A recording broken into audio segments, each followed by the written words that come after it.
It's warm and sunny in Fort Myers from JetBlue Park at Fenway South. It's spring training baseball between the Minnesota Twins and the Boston Red Sox.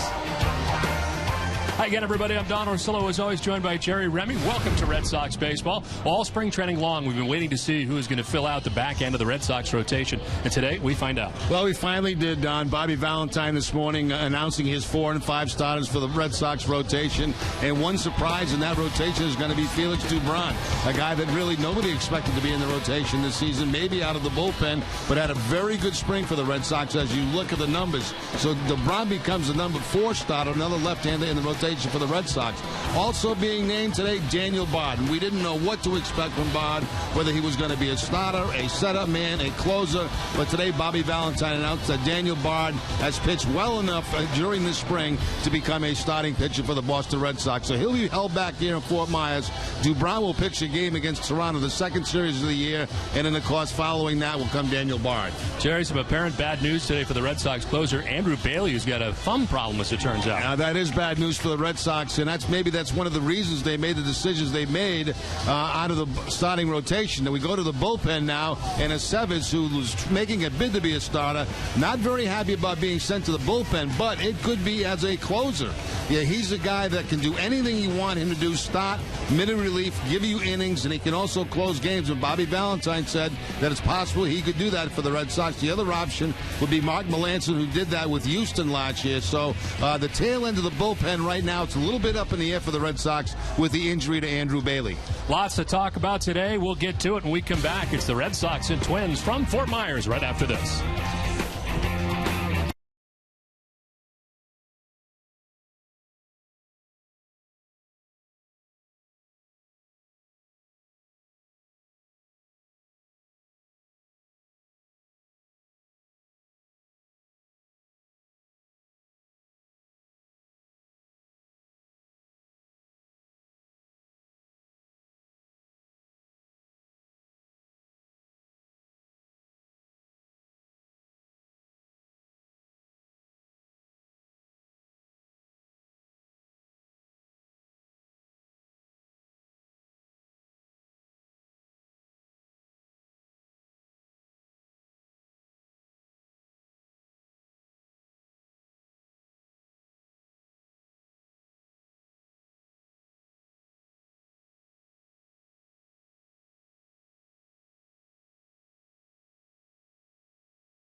Is provided by Finagle a Bagel. Finagle a Bagel, all natural, kettle boiled, and hand baked in rotary ovens.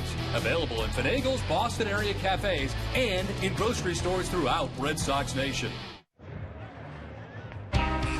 Boston Red Sox baseball on Nesson is brought to you by Jordan's Furniture, the official furniture store of the Boston Red Sox. The New England Chevy dealers. Ace Ticket. New Balance, the official footwear and apparel sponsor of the Boston Red Sox. New Balance, let's make excellent happen. And by Bob's Discount Furniture. A warm day here today in Fort Myers as the Red Sox have taken the field today.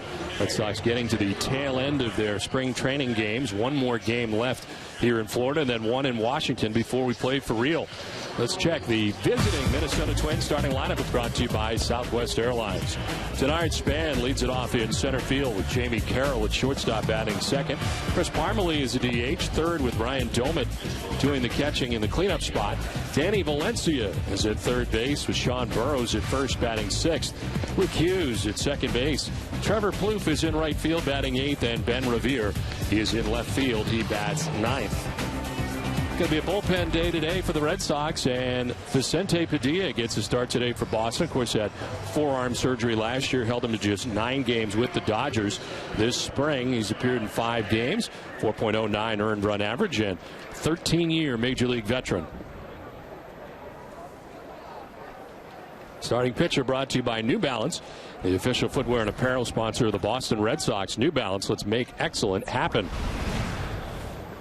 Tenard Span stands in on the left side to get it started. Padilla's first pitch is in there for strike 1, and we're underway. Tenard Span, who has had a .333 spring so far, leading off for the Twins on a daily basis. The Ephus pitch in, and a fly ball to left as back goes Cody Ross to make the catch. 1 down in the first. Let's take a look at the Red Sox defense. They've made 21 errors in 28 games this spring. Kevin Youkilis will be at third base. Mike Aviles, the shortstop. Dustin Pedroia at second. And Adrian Gonzalez, the first baseman. Left to right, Cody Ross, Jacoby Ellsbury, and Ryan Sweeney. And Jared Saltalamacchia doing the catching for Padilla. 1 down in the first inning, and it brings up Jamie Carroll. Shortstop hitting at .260 during the spring. In the air to left, this time with more authority. Back goes Ross at the wall, and it's off the scoreboard. Ross plays the carom quickly, and the throw to second is not going to be in time. As getting in with a double is Jamie Carroll off the wall and left. Now Jamie Carroll, who's going to be the shortstop on this Twins ball club this season, puts a charge into this on the line. Right off the bottom of the green monster out there in left field. Good throw in by Cody Ross, but just not quite in time to get Jamie Carroll. So 1 out, Carroll at second base, and brings up Chris Parmelee. Parmelee, the DH today for the Twins. He's got 4 home runs so far during the spring.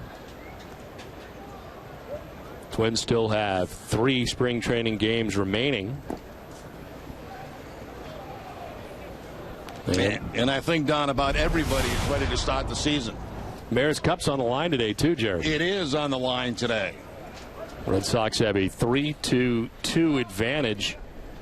If the Twins win today, the tie would go to Minnesota because they were last year's champion. As this is in the air to center, Ellsbury over to left center. He'll put it away for out number 2, 2 down. We all know what happened a year ago when the Red Sox lost the Mayor's Cup. It was really the beginning of the end. Yes. People think about September. I think about the Mayor's Cup. So where it started. Both managers very serious about this game this afternoon. So 2 down, Jamie Carroll at second base, and Ryan Doumit is the batter. The former Pittsburgh Pirate stands in on the left side.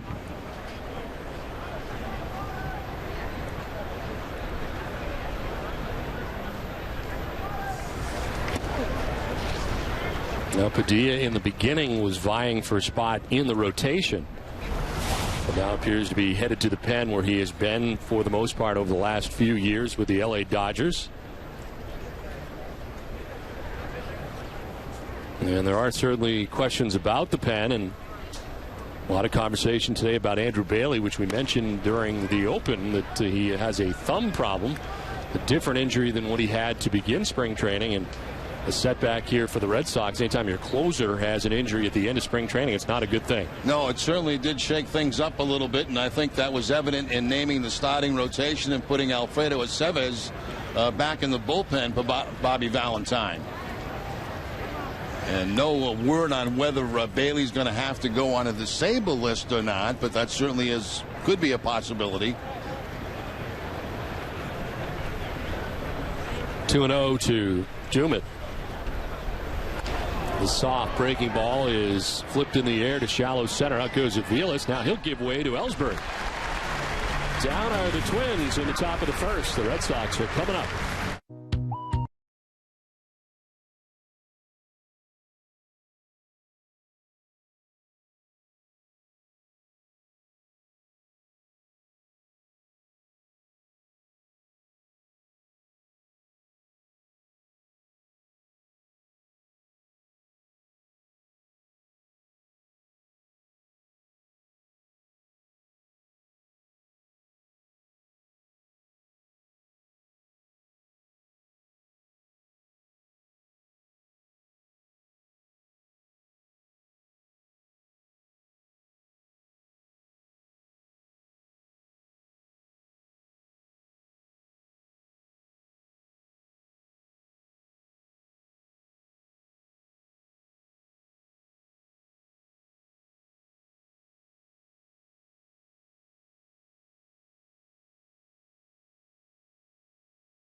Back at JetBlue Park as we get ready for the bottom of the first inning. The Twins did not score in the top of the first. Red Sox coming up and facing Carl Pavano.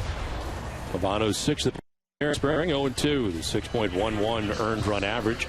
Last year finished the year 9-13, 4.30 ERA, and 33 games last year. Of course, he was in the Red Sox system and part of the deal that brought Pedro Martinez to Boston and has been in the big league since 1998, breaking in for the Montreal Expos, the Connecticut native.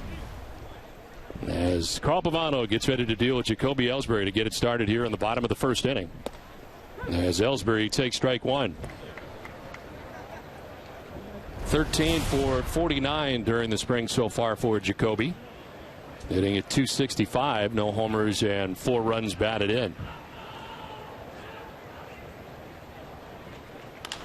When asked today before the game if this will be the Red Sox lineup to begin the season, and it does appear that looks rather similar to what you may see, but Bobby Valentine said you will see this lineup at some point during the season, but not necessarily on opening day. Still holding out secrets, yes, even with a couple of days left in spring training. The 0-2 pitch is just missing, and it's 1-2.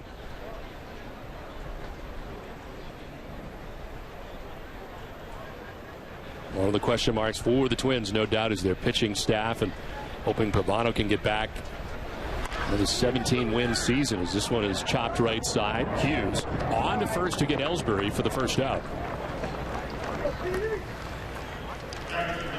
Let's check out the Red Sox starting lineup. It's brought to you by your New England Chevy dealers.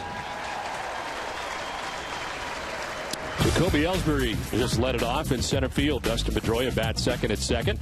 Adrian Gonzalez at first base with Kevin Youkilis at third. David Ortiz is the DH. Cody Ross in left with Jared Saltalamacchia doing the catching. Ryan Sweeney is in right. And Mike Aviles is at shortstop. He bats ninth. Of course, Aviles, one of the questions coming into spring training was whether or not he'd be the starting shortstop, winning that job. He really took the job, didn't he, Don? I mean, he had a tremendous spring for the Red Sox.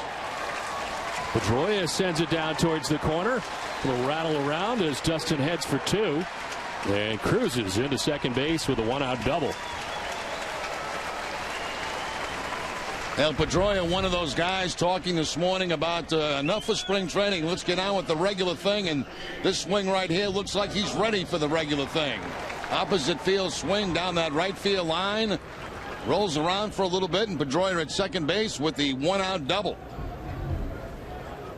And getting back to Aviles, you know, much of the talk had been about Iglesias and the fact whether he was going to challenge Aviles, which he did.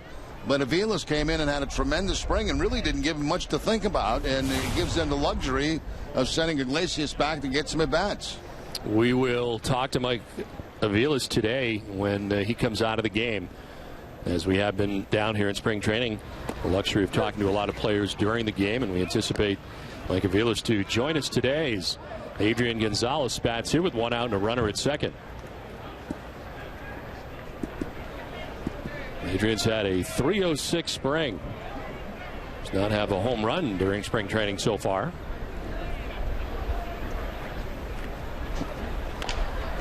Taps it back off the glove of Pavano. It slows down to Hughes, but with Gonzalez running, still has time. Throws out Adrian as Pedroia takes third with two down.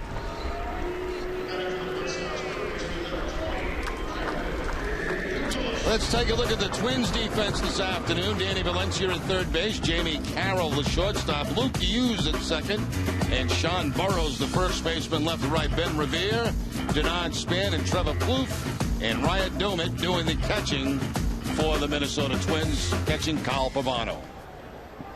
Two down for Kevin Youkilis. Youkilis 7 for 34 during the spring.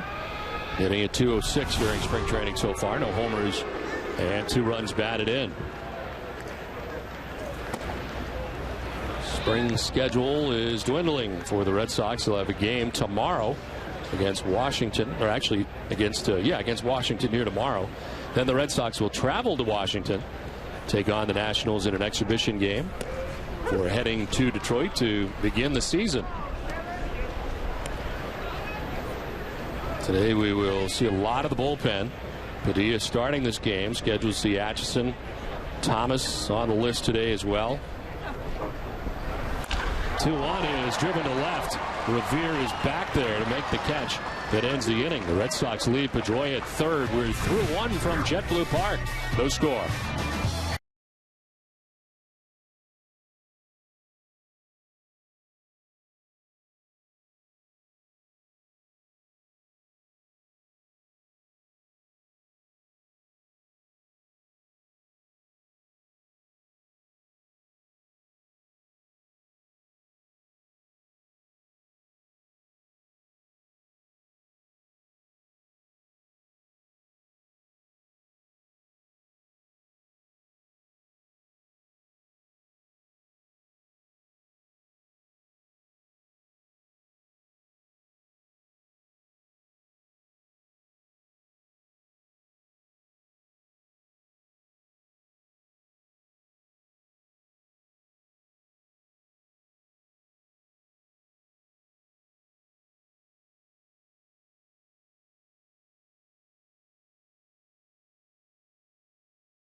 Scoreless as we head to the top half of the second inning.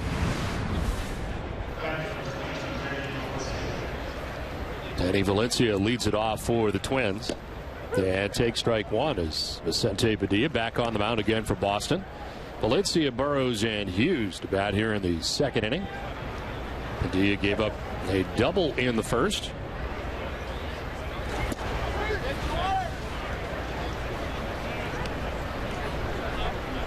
Red Sox actually tied yesterday in Port Charlotte against the Rays 7-7. Another big day for Darnell McDonald, who went 2 for 2. So on the ground up the middle into center field and a base hit for Danny Valencia. We've seen about 3 of those eephus curveballs so far from Padilla, and they've been swung at, and this one finally gets up the middle for a base hit.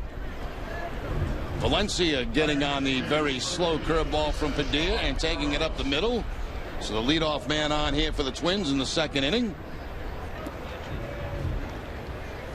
So the lead runner on here for Minnesota, Sean Burrows, coming up.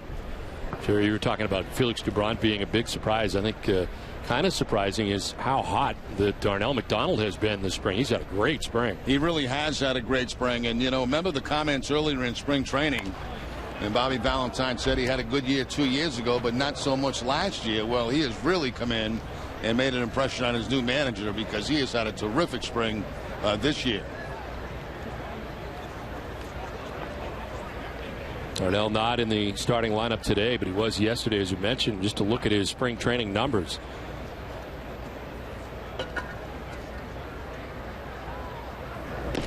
It's away, and it's 1-1 now to Burrows.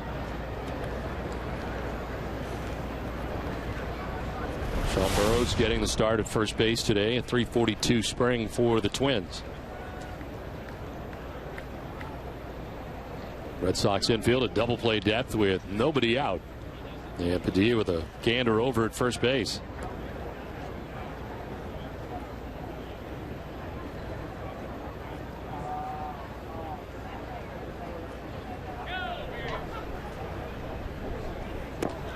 Swinging a foul tip, 1-2.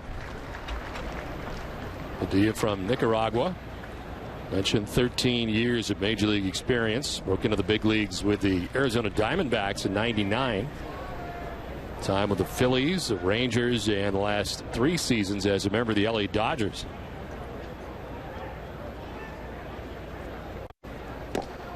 Swing and a miss. Able to strike out Burrows. First K for Padilla. Looked like a changeup that time from Padilla, about 84 miles an hour to pick up the strikeout. Padilla's a strike thrower. I mean, he'll find that strike zone with all of his pitches. His fastball, breaking ball, off-speed pitch. 1 out, 1 on. Luke Hughes, the batter, the second baseman for the Twins. We talked a lot about the rotation and how it was going to break down here at the end of spring, and somebody was going to be unhappy about it. The 3 guys you're talking about, Dubron, Bard, and Aceves, and as it turns out, Alfredo Aceves headed to the pen, and it was a very tough conversation to be had by the manager. Coming up next inning, we will hear from Bobby Valentine. Jenny Dell had the chance to talk to Bobby earlier today about that. One of the toughest things I think a manager's really got to do is along those lines, either releasing a player or giving him news that he certainly does not want. And Sevens very badly wanted to be in the rotation. Yeah, you had 2 or 3 guys that desperately wanted to be in the starting rotation. And of course, somebody was going to be left out, and it was Aceves, and you know, Aceves not real happy about it. So again, that'll be coming up next inning. 1 out, 1 on here in the top half of the second inning, and it's a ball and 2 strikes to Luke Hughes.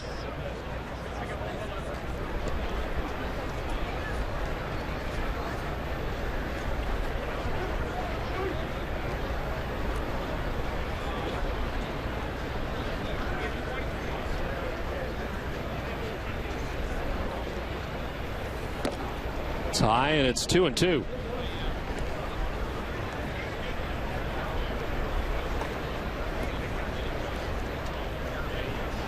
Action in the bullpen already. Scott Atchison is warming up in the pen, as Bobby Valentine is going to make today's game a pen day. As Josh Beckett throwing on the side today on his regularly scheduled day, and ended up with a side session today, so not getting the start. Red Sox will use the entire pen. Swing and a miss. Back-to-back Ks for Padilla. Padilla with all the things that took place today. As Bob McClure comes out, the pitching coach.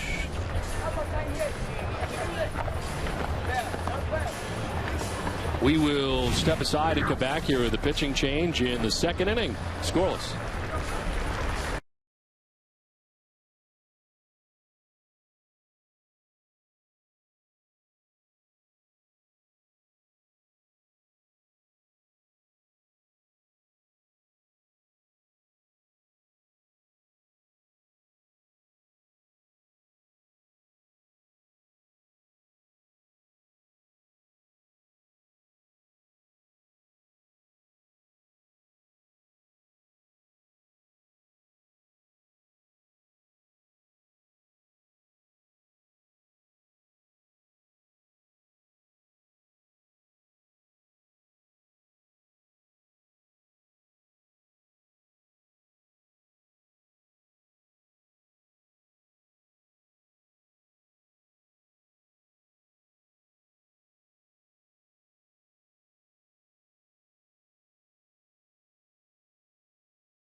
Red Sox fans, who is the best pitcher in Red Sox history? Which Red Sox players topped your list as the best first baseman in club history? This is your chance to select who you think are the greatest Red Sox ever play their position. Vote today at redsox.com/all-Fenway team to select your all-Fenway team and be part of Fenway Park's 100th anniversary in 2012. Scott Atchison comes into the game as this call to the bullpen is brought to you by Jordan's Furniture, the official furniture store of the Boston Red Sox. Atchison's 8th appearance of the spring, a 3.60 earned run average. Worked in 10 innings. Comes in with 2 outs and a runner at first. Trevor Plouffe, the batter, he takes strike 1. So Vicente Padilla is done after an inning and 2/3. He is responsible for Valencia at first base. Didn't walk anybody and struck out 2. Sailed foul off to the right, and it's 0-2.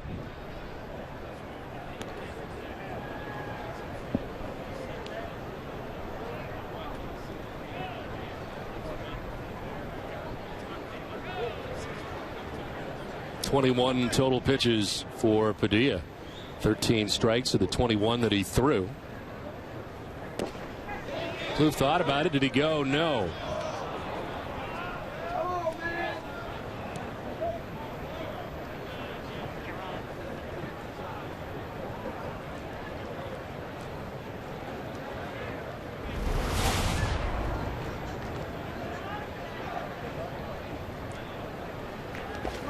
In the dirt, ball gets away briefly. Saltalamacchia fires down, and it's not in time. No hesitation from Valencia as he takes second. And is in scoring position with 2 down. That's the benefit you get of getting a very good secondary lead. You can see the crow hop steps. As soon as he reads the ball's going to be in the dirt, he takes off. Very seldom the catcher will come up clean with that play and is able to throw you out at second base. Wild pitch charge to Atchison.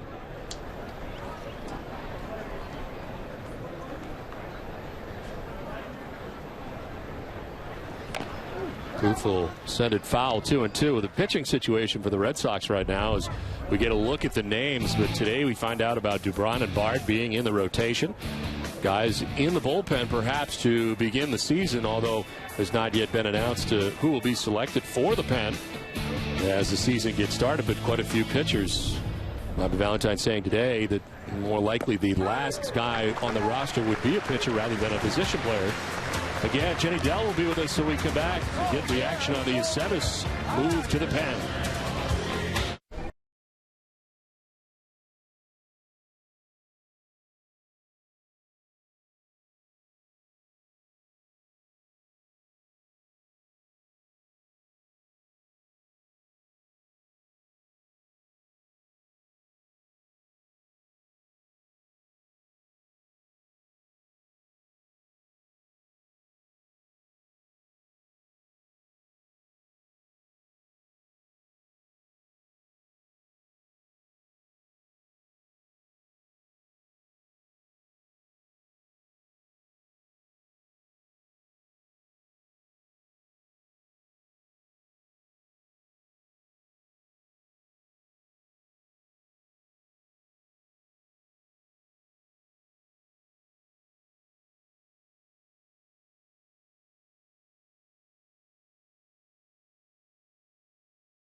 Scoreless as we head to the bottom of the second inning back at JetBlue Park. David Ortiz, Cody Ross, and Jared Saltalamacchia to bat in the inning. Grounder to first, but Burrows will take care of it as we send it to Jenny Dell. Well, Don, it was just 2 days ago that Alfredo Aceves said it would be a dream come true to start. Today, Bobby Valentine said you'll have to put that dream on hold. He had his hopes up, and I kind of let him down, and that's not something that a manager ever wants to do with a player. But I think I convinced him how valuable he is to this team, and I think he knows how valuable he is to this team. And, just the reward is never there financially, obviously, and even the appreciation of the general fan and people in baseball for a guy who's not a starter or not the bona fide closer. Bobby Valentine called Aceves one of the most talented pitchers in camp and said that he adds incredible value to the team. As he proved last year, Jerry, his value is crucial in the bullpen, especially now with Andrew Bailey's injury. It certainly is. There's no question about that, Jenny. And, I wouldn't be at all surprised if the season opened that you would see Aceves closing games for the Red Sox. But, everybody wants to be a starting pitcher. I mean, let's make, no bones about that. They want to be in that rotation. And he pitched well this spring. You can understand his disappointment. But as Bobby Valentine said, and which we saw all of last year, just how valuable this guy is in the bullpen for the Boston Red Sox. Interesting. Do you think that he could be the viable option for closer if Bailey begins the year on the DL? Well, the other guy with experience is Mark Melancon. We talked about him in the open. Ground ball to third base, and of course that takes care of the second out of the inning. Hopefully this is not a trend. Otherwise there'd be no reason to have me on the broadcast. Yeah, no, I think we need you. But, Melancon closed games last year for Houston, and that's also a possibility to start the season if Andrew Bailey's thumb does not come around. We'll have to wait and see. We'll wait and see till Thursday in Detroit. 2 down in the second inning, 2 ground outs, as Jerry just told you. Jared Saltalamacchia stands in and takes strike 1 over the outside corner.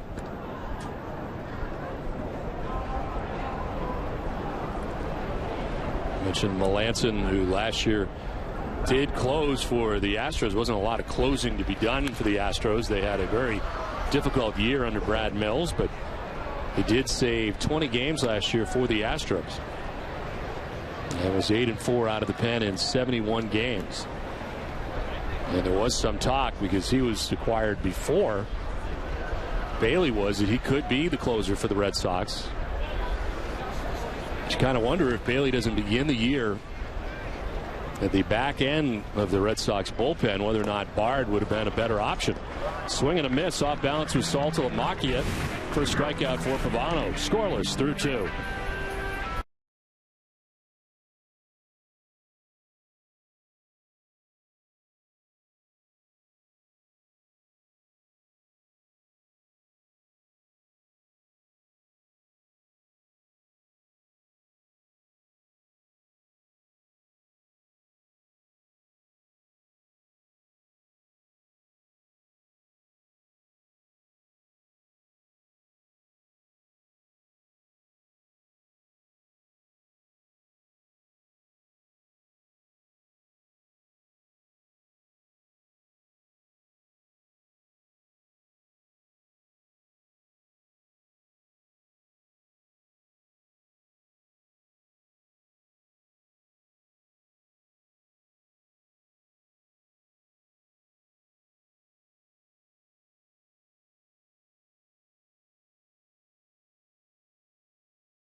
For the first homestand of the season as the defending American League champion Texas Rangers visit Fenway Park for a two-game series April 17th and 18th. The Oakland A's will visit Boston for the second homestand of the season April 30th, May 1st, and May 2nd. Get your tickets now for both of these matchups at redsox.com/tickets. Third inning back at JetBlue Park, a beautiful JetBlue Park, of course, and Katie Haas joins us up here in the booth, Director of Florida Operations, and it had to be incredible for you to see all of this take place during the offseason, see the stadium come together and what it is now. It's amazing that March 4th of last year, this was just a dirt pile, and now here we are at the end of April 1st, and we're almost on our first spring training season. We took a look last year as we were leaving at the ballpark area. As you mentioned, it was nothing but dirt at that point. It seemed hard to imagine that they could get this place done in 1 year, but they did an amazing job. They did. I was shocked myself, just knowing that it really did come down to the finish line. But everybody worked so well together, from the construction firm to the Lee County officials, and it came together so great. So much easier now to have the minor leaguers also all here as part of the same complex. Yeah, that's so huge for us operationally, and the competitive advantage that we have, having not one but two fields that have the same dimensions of Fenway. It just helps us so much now. As you get closer to February, what was your biggest concern? There's many. I can't begin to tell you. I was scared about grass not being grown enough. I was scared about signage not being up. But like I said, I was shocked that everything did come together. Well, it has been an incredible spring so far. I'm sure you're kind of glad that it's winding down at this point, though. It's a long time for you. It's bittersweet, that's for sure. We've been going on this for so long now, and now it's coming to an end. But excited for the 100th anniversary up at Fenway. It's going to be an exciting time and certainly an exciting year. This ballpark really is amazing. You look all the way around it, very much like Fenway Park and the nooks and crannies. And how important was that to the design team to really keep it like Fenway, make it the way it is? Well, obviously for the field dimensions was most important, but having other nuances of Fenway, whether it be the right field seats or the Green Monster, but the Florida version, in that our fans who on a day like today and it's 90 degrees can have shade, which is such a premium. We wanted to take as much of Fenway as we could, and as you say, add Florida to it. What do you guys think of your booth? I got a fan complaint. They can't see you. Yeah, I think that's more a camera angle. Don't worry about that. That's good. They can't see Jerry. That's all they can't see. See, look at the monitor. Don doesn't care. I know. It's fine. I can see Don fine. I think the shot's just great. I don't see a problem with the shot. I wouldn't worry about that. The more I'm off camera, the better. But the Jerry fans are very upset because it is hard to see Jerry. He just can't see it. Where he sits, he's got up against the wall. And it's got the monitor in the way. It's the only problem. But as far as the booth goes, I love the booth. Good. Terrific. It's better than Fenway's. It is better than home. Uh-oh. Yes. It is. So it's a foul down the right field line. Did you take a great bit of time in worrying about the booth when you designed it? Honestly, no. I didn't design it, but yes, we did. We have gone through numerous details of every booth. More importantly, who gets which booth. That was a very important process for sure. Shallow right, and there is Sweeney. Katie Haas, thanks very much. Appreciate you joining us. Thanks for having us down here. Thank you, guys. Scoreless.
Scoreless as we head to the last half of the third inning. More Carl Pavano back on the mound for the Twins. He's retired 5 Red Sox in a row as Ryan Sweeney leads it off. Mike Aviles and Jacoby Ellsbury expected in the inning.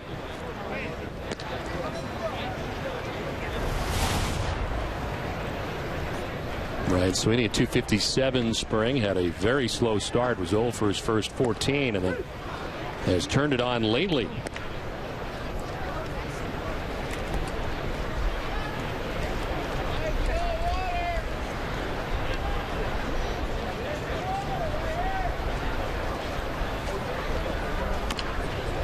Chop back towards Pavano, fields and flips to first for the out. 1 down in the third inning. We'll get ready for the 2012 Red Sox season with 2 specials this week on NESN. Leading off on Tuesday at 5:30, Jerry will reveal his picks on the Remy's 2012 season preview.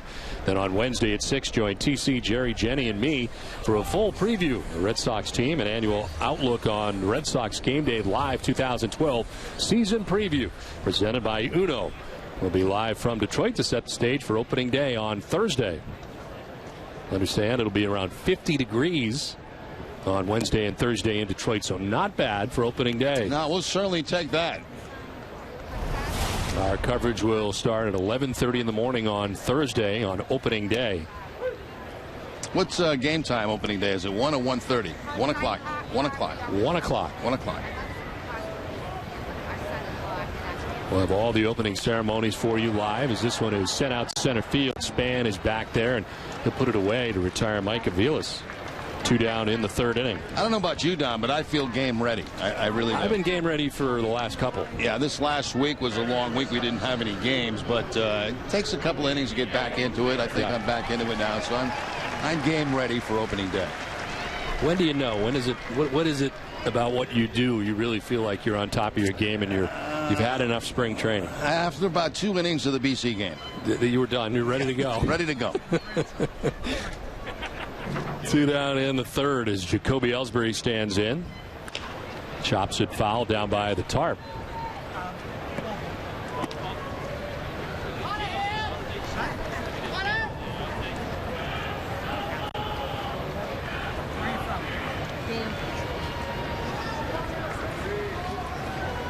To me, it's kind of a pacing thing. I have to find my pace. Yeah.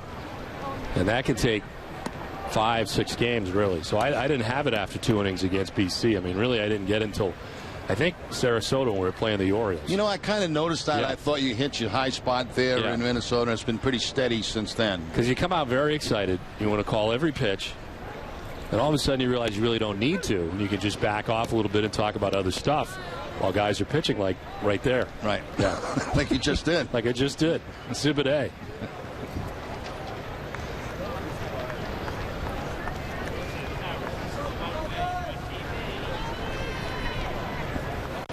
Ellsbury protecting the plate, fouls it off to the screen. Boston Red Sox spring training baseball on NESN is brought to you by Southwest Airlines. A great many fans coming down here on Southwest Airlines for spring training. A lot of fans certainly at the ballpark here selling this thing out on a daily basis. JetBlue Park. Better than 11,000 standing room, and it has been jam-packed all spring.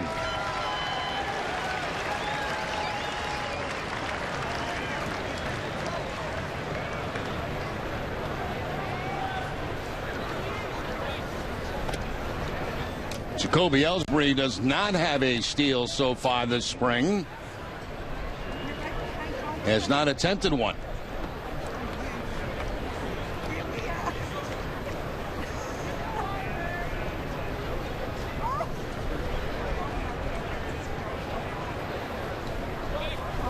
Check on Ellsbury at first base. Let's take a look at this last pitch to Jacoby Ellsbury. I think he hit that off the ground, didn't it? I don't know if it was just catcher interference or not. I think it might have been. He reached out. May have gotten a piece of his glove. Look out as Pedroia twists back out of the way. That's exactly what happened. He did get a piece of that big webbing on the catcher's mitt. One at first base. If he's going to steal, this would be a good time to do it. 2 outs. Pedroia at the plate.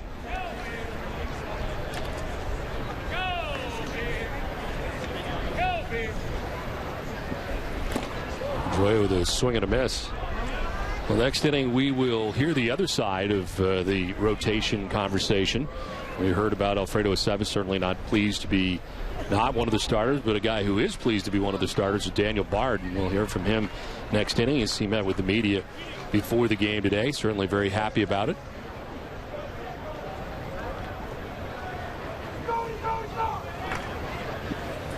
One as Pedroia gets jammed and flips it foul.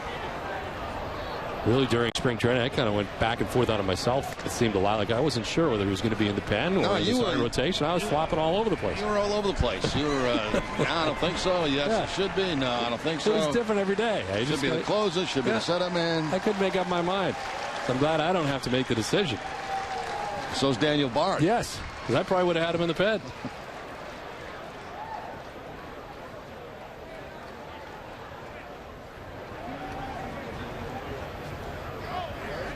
Bobby's comments were interesting, though, as well. It is true. I mean, as far as pay scale goes and the way people view you, you're either a starter or a closer or somewhere in the middle, and the in the middle is certainly not as rewarding on a lot of fronts.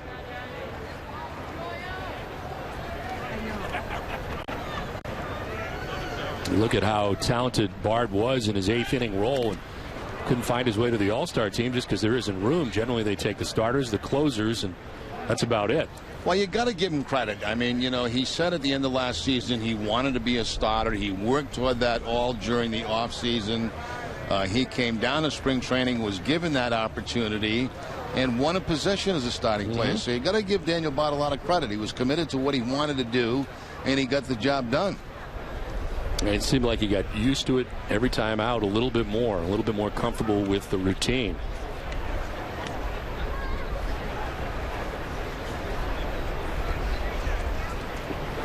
One-two is line foul.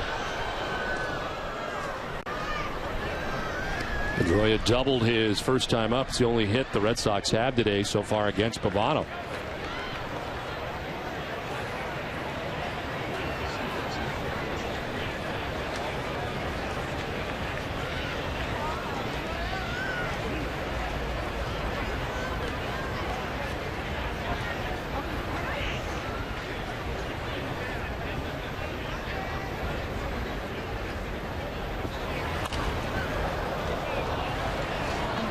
For every Red Sox game that goes into extra innings or the Red Sox earn a save, CVS Pharmacy will make a donation to Boston Children's Hospital towards their $25,000 donation this season.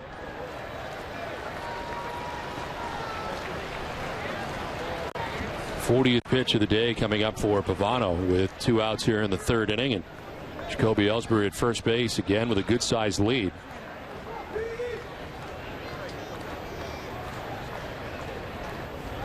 Pavano notices and gets it over there. Cross step to get back for Ellsbury.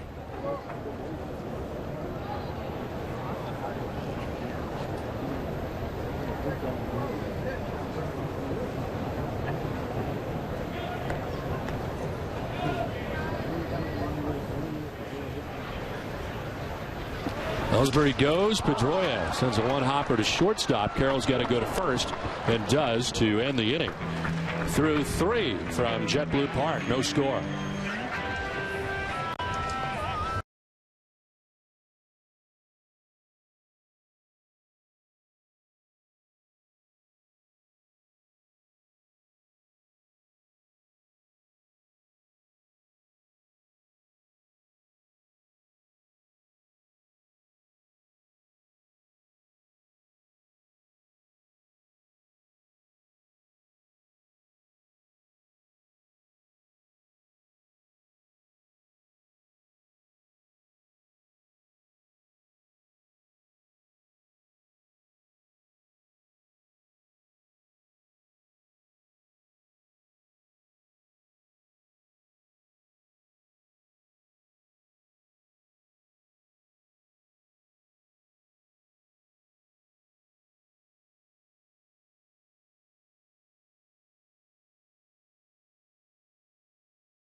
Tonight at 10, tune in for Nessa Daily, presented by Sunlight Financial with Randy Scott. This April 1st, to look back at the curious case of Sid Finch, a Sports Illustrated April Fool's joke 26 years ago. You hear from the players and coaches who were there and the man who was Sid Finch. Plus, 2 Boston College hockey players who come by the studio as they prepare for the NCAA Frozen Four in Tampa beginning on Thursday. It's all coming up on Nesson Daily tonight at 10, only on Nesson. Top of the 4th inning back at JetBlue Park. Chris Parmalee to lead it off here for the Twins. The DH who flied out to center field first time up. Scott Atchison returning to the mound for the Red Sox, who has been in the game since the 2nd inning and retired all 4 batters that he's faced in the game. In the shallow left, out goes Aviles. In comes Ross. And Cody Ross handles out number 1. Well, I mentioned last inning that Daniel Bard met with the media before the game. Here it is. What has this been like waiting on this decision? I think a couple weeks ago I just kind of decided, I'm going to put in the work I need to and compete every 5 days when they give me the ball, and let them make the decisions and not try to worry about it too much. And it's actually been pretty easy on me mentally. I honestly would have been okay with going back to the bullpen. I'm glad things turned out the way they did, but I kind of just, the decision's out of my hands. I can only do the best I can on that when they give me the ball every 5th day, and that's what I did. And what was your reaction when you were told? Well, there's no formal meeting. Bobby just stopped me on the way out the stretch and told me so. I kind of, by process of elimination, kind of figured out what was going on, but just said thanks, and it's going to be fun, and I don't know. I don't think there's too much more than that. They don't really have a set number in mind in terms of how much they can go in terms of innings. Is there any kind of thought in your mind as to how that process might play out? I think you got to see how it goes. I'll be in communication with them as to how I'm feeling, and I think a lot of it depends on how you're getting to certain pitch counts. If you're grinding through 100 pitches in 5 innings, I find that a lot tougher than when you spread it out over 6, 7, 8 innings. So it all depends on how I'm getting there and just how I feel, I guess. After going through these starts in camp, what do you kind of feel like the big challenge of it's going to be once you start? Well, I think it was good that I had, a couple struggles and gave up some runs early in games, and that's really good practice for me for what's going to happen during the season. You give up 2 or 3 in the first.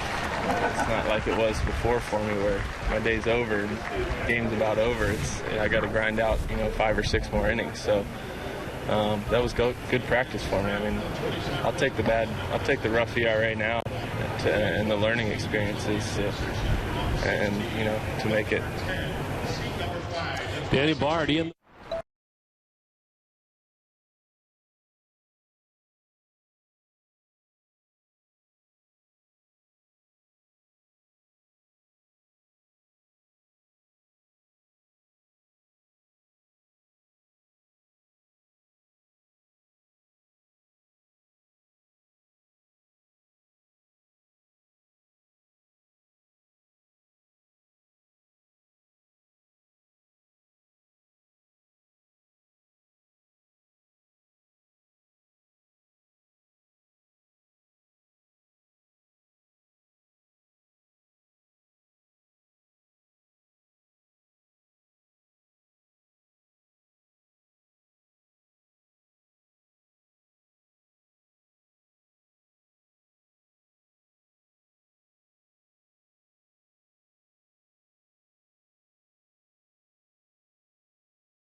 Scoreless as we head to the bottom of the fourth inning. Adrian Gonzalez, Kevin Youkilis, and David Ortiz to bat in the inning.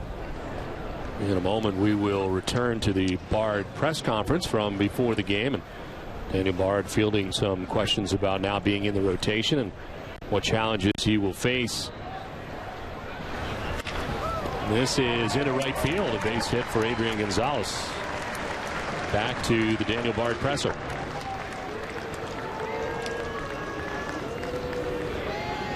Keep grinding through. I talked to Bobby after my last outing, and he made a good point. He kind of, it was a weird comparison, but he compared it to pitching to tennis. And when you go up like 40-love on somebody and you kind of relax and you're like, all right, I got this in the bag. And then before you know it, it's 40-40. And I think the way that works for me is, I got through 5 innings solid the other day, and I kind of saw the finish line. And not that I was just going through the motions, but there's not quite that same intensity.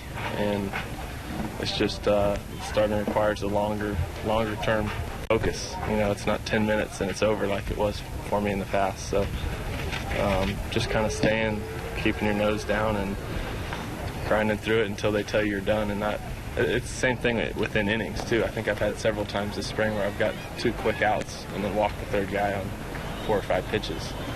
It's just getting those 2 quick outs. You kind of take a sigh of relief and you feel like, all right, it's almost over. And before you know it, you got a guy on first base and you're in a jam. So just those things, and that's the biggest thing. And I'll be paying attention to it, and so will they. And if they could run the catcher out there and remind me to keep grinding out there, then that's what they do. Well, Jerry, I think one of the most interesting things is going to be the innings situation for him. You look back over the years, and the most that he has thrown at the major league level is 74 2/3 innings. Last year he had 73 innings. This is in the air to right field, and Plouffe backpedals to make the catch shy of the track for the first out of the inning. And I know they will keep a close eye on that situation. He has built up, but it'll be interesting to see from an inning standpoint how he is affected throughout the year. I know a lot of the games that we've done that Bard has pitched in this spring, he's had a high pitch count very early in the game. That's something he's going to have to work on. And he just talked about being focused, not for just that one inning that he came in for last year and the year before. And now it's, spread out over a period of 6 or 7 innings, and that's something that he's going to have to get used to.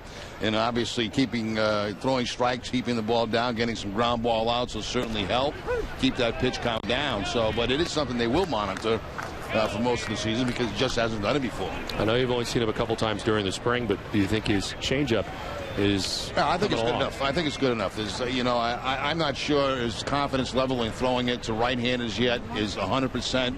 It certainly is to left-handers, as Ortiz drops one in for a base hit.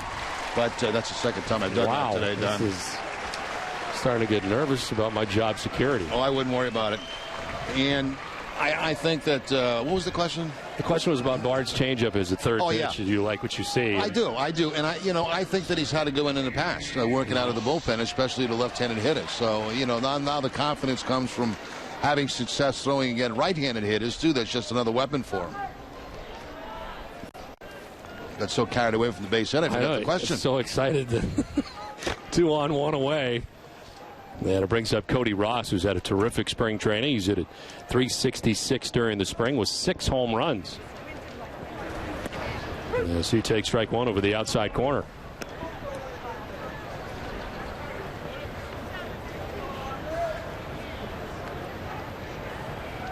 And Felix Dubranch has pitched great during spring training. We talked about the game that he went up to Tampa Bay and shut down the Yankees' regular lineup. Over an 8-inning effort and was terrific and has really been very good all spring long. Really won the job. I think that's probably the game where the Red Sox front office and Valentine and Bob McClure and company came together and said, wait a minute here. We've got something, and it seemed like from that point on, he all of a sudden became a contender to be in the starting rotation, and good for him. I mean, to me, that's one of the biggest surprises of the spring. You think about the beginning of spring training, we were talking about the guys, and I don't remember his name being in the conversation, and here he is. Because we had only seen him on a limited basis, really, out of the pen. Red Sox were clear over the years that at least the old administration wanted him to be a starter at some point. That's the way they viewed him, but here it is. He is the number 4 starter for the Red Sox to begin the 2012 season. And his first start will come in Toronto against the Blue Jays. 2-1 pitch fouled back to the screen. In fact, today, Felix kind of announced it to the media before Bobby Valentine had the chance to announce it to the media. That probably won't happen again. Yeah, Bobby was quite surprised by that news, that he was, that DeBron had already named himself as one of the starters. And when you get a news like that, it's tough to hold in, you know. Hard to keep it to yourself. Yeah.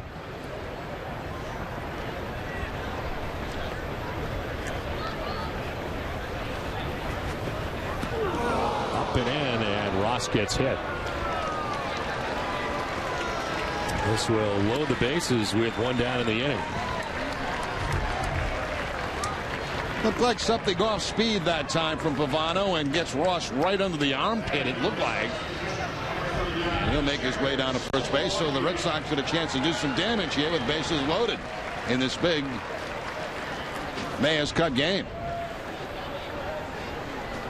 Bases loaded, one down for Jared Saltalamacchia.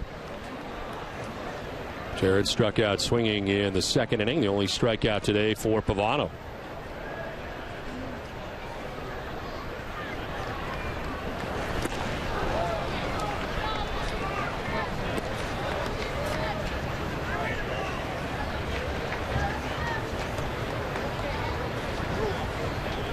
We'll talk a little April Fool's Day with Jenny Dell coming up next inning.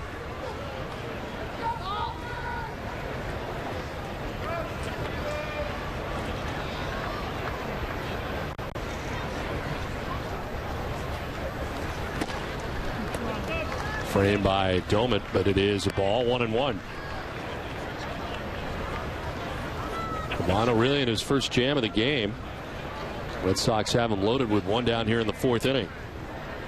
It's Gonzalez at third, Ortiz at second, and Ross at first with one out.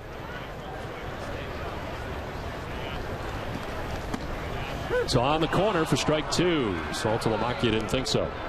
Nor did I. Looked like that ball was down and away from Saltalamacchia.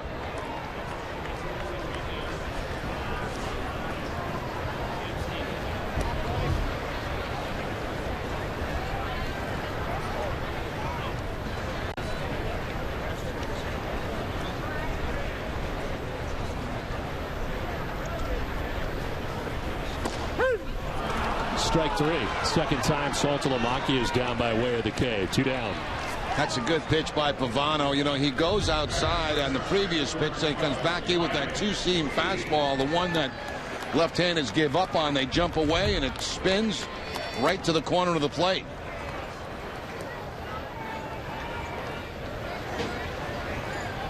Two down, bases loaded, and Ryan Sweeney, the batter, he grounded back to Pavano in the third inning. It's on the corner, and he's getting that corner call. Carl Pavano, you mentioned, born in Connecticut, New Britain, Connecticut, now resides in Palm Beach Gardens, Florida. This will be his fourth year with the Twins. His best year with the Twins, 2010. He was 17-11 with a 3.75 earned run average. The best year of his career was his final year with the Marlins back in 2004. He was 18-8. 31 starts for the Marlins. We were talking before the game about Pavano and the fact that he has made a lot of money in this game. Yes, he has, especially from the Yankees. He didn't pitch very much for the Yankees. No, not hardly at all.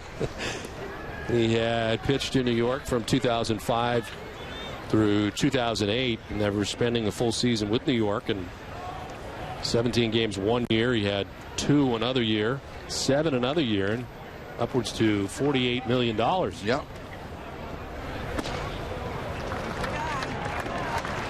3-1.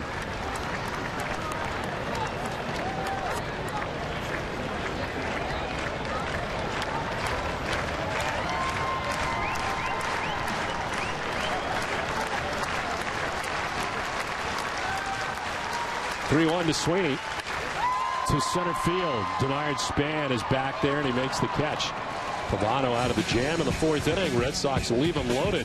Jenny Dell, April Fool's Day. We'll be talking about it when we come back.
lesson is brought to you by Eastern Bank. Commitment, compassion, and love of the game. These are just some of the things Eastern Bank is made of. Find out what they're made of at easternbank.com.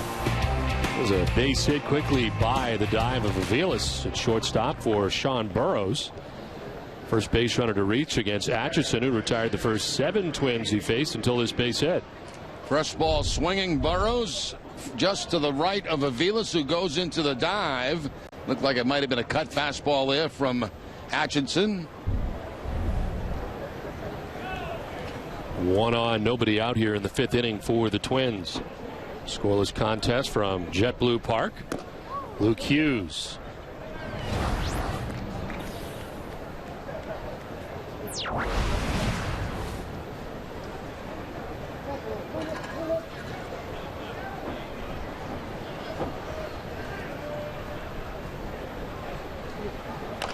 Slap foul, and it's a ball and a strike.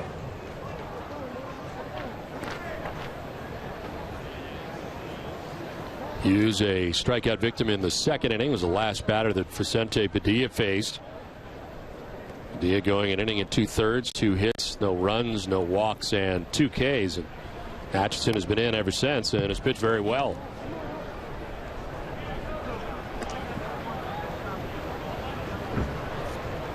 There is action in the Red Sox pen as Justin Thomas has been warming for better than an inning. Is appears to be next in here in this bullpen day for the Red Sox.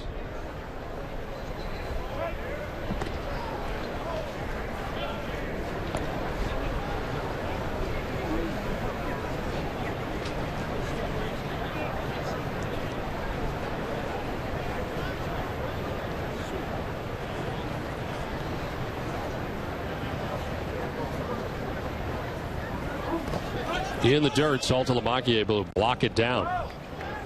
No advance for the runner at first. Nice block by Saltalamacchia, of course, on the breaking ball, the curveball. You catchers expect that ball to be down in the dirt, and they're very well prepared for it. Saltalamacchia wants the ball down. He's down and able to get to the knees and block it and keep Burrows at first base. Swing and a miss.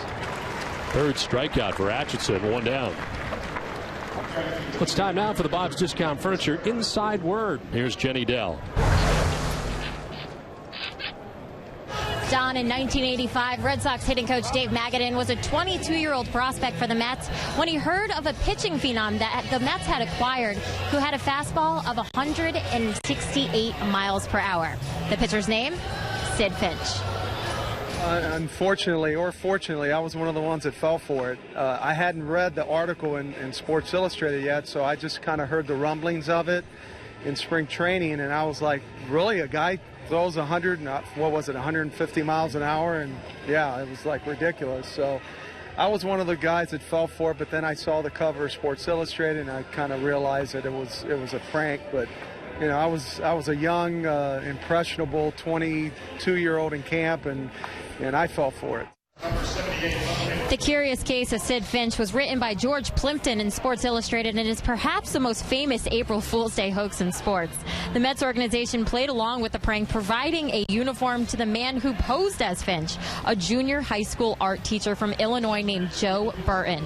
Tonight on Nesson Daily, you'll hear from Burton as well as a coach on the Mets staff who is in on the hoax, a guy named Bobby Valentine. All right, Jenny, thanks very much. There's some big feet, Jerry. There's no doubt about that. I was looking at that. Look at the size of that foot. Sid Finch, not real. We're scoreless. Pitching change from JetBlue Park.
Top of the fifth inning back here at JetBlue Park. 1 out, 1 on. Yeah, the Red Sox using their third pitcher of the day. Swing and a miss for Trevor Plouffe. Faces Justin Thomas. 6'3", 220-pound left-hander into the game from Dalton, Ohio. His 10th appearance of the spring. 0-1 with a 4.82 earned run average. He's made 20 Major League relief outings in his career between Seattle Mariners in 2008 and the Pittsburgh Pirates in 2010. He's pitched exclusively out of the bullpen each of the last 3 years. 15-6 with 13 saves in those minor league seasons. Signed by the Red Sox as a minor league free agent. We've seen quite a bit of him during the spring. Runner goes and a grounder foul. Little hit run play put on that time by Ron Gardenhire as the Twins try to get something going. 2-1 count, 1 out. Not an easy pitch, though, for Plouffe to handle as that ball was down and in.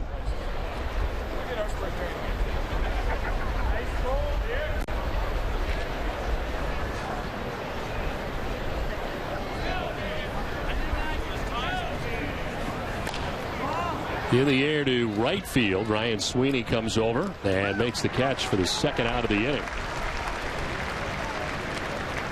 Well, tonight on Charlie Moore Outdoors, the Mad Fisherman and Bruins netminder Tim Thomas hit Vermont's famed Lake Champlain in search of the Champlain triple header. Smallmouth, largemouth, and pike. Catch the action on Charlie Moore Outdoors tonight at 7, only on NESN. 2 down in the fifth with Sean Burroughs at first base and Ben Revere the batter. Revere struck out looking in the third inning, 0 for 1.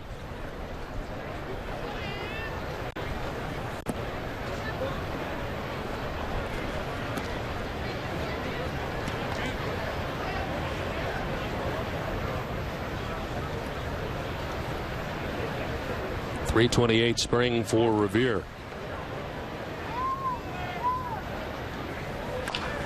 On the ground and off the glove at first base. Gonzalez couldn't find it. By the time he does, it's too late. Kind of circled it as it glanced off the glove, and by the time he could gather it, Revere reaches. It's an error. Charge to Adrian Gonzalez. And the ball didn't get that far away from Gonzalez, but he just could not find it.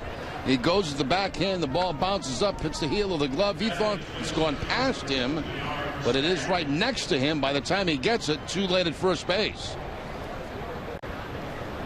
Ball did take a bad hop on Gonzalez down there at first base.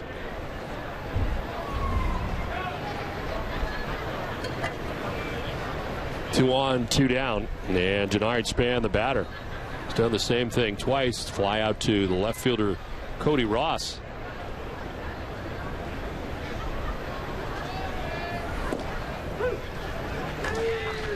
Scott Atchison responsible for the runner at second base, and Sean Burroughs went 2 2/3 innings, giving up 1 hit. So far has not been charged with a run, no walks, and he struck out 3. Pitched pretty well.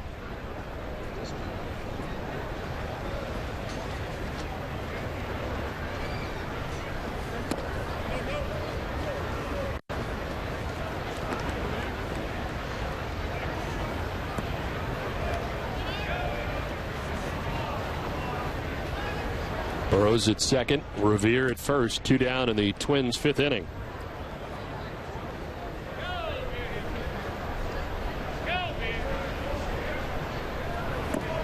Swing and a miss, and it's 1-2. Lefty throwing a changeup to a lefty. That's something you almost never saw in baseball a long time ago, but it's become quite commonplace now.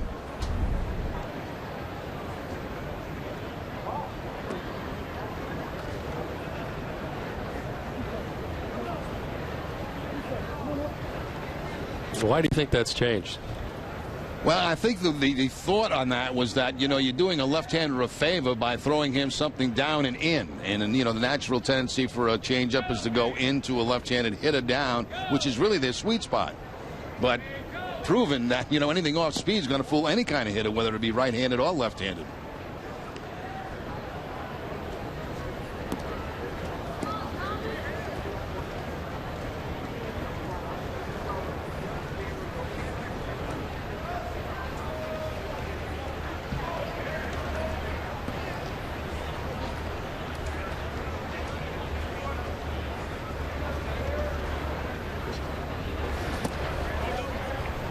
Full count now. I want to remind you this is copyrighted telecast presented by authority of the Boston Red Sox. May not be reproduced or retransmitted in any form. Counts and descriptions of this game may not be disseminated without the express written consent of the Boston Red Sox. 2 on, 2 down here in the 5th. And Denard Span battling Justin Thomas here in the 5th inning.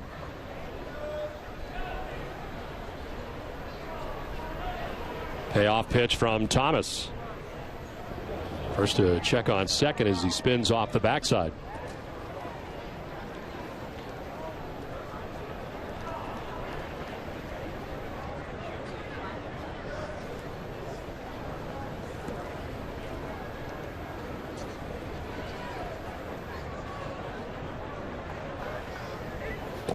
Runners go, and there's ball 4 outside.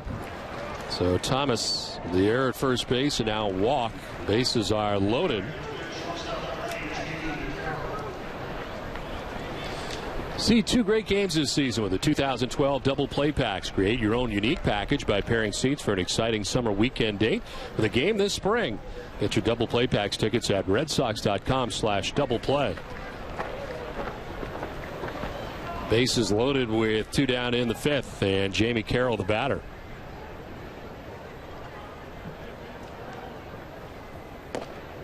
In there for strike 1 to Carroll. He doubled in the first inning off Padilla, and then fly to right against Scott Atchison in the 3rd inning.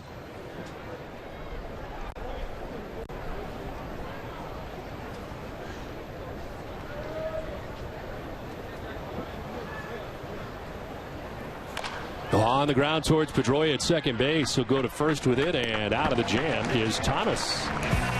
Twins leave it loaded. Halfway through this one, no score from JetBlue Park.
Last half of the 5th inning on a beautiful day in Fort Myers, Florida. The Twins and Red Sox are scoreless. Mike Aviles leading it off here for the Red Sox against Carl Pavano into his 5th inning today. Final tune-up before the regular season for Pavano. It's 63 pitches as he starts this 5th inning. Willis will send it in the air to right, where Trevor Plouffe is camped underneath. Handles out number 1 of the inning. Well, tomorrow night at 8, don't miss NESN's English Premier League match of the week as Liverpool, the world's most historic soccer club, hosts Newcastle United. Follow the league's action at NESN.com/soccer. 1 out in the 5th inning for Jacoby Ellsbury. Grounded out in the first inning. Reached on catcher's interference. Catcher gets an error. It's actually an E2 that allowed Ellsbury to reach in the third inning. And it's strike one to Jacoby. Understand later on in the game I'm going to be answering some Twitter questions. Yes, back to our very popular Ask Jerry segment. Hope I have the correct answers. To left, Revere on the move will make the running catch. Got a good jump and runs it down over by the line, and there's two away. Yeah, nice play there by the left fielder. The Minnesota Twins got an excellent jump on the ball. The ball is slicing away from him. Gets the good angle and makes the good catch. Makes extra bases away from Jacoby Ellsbury.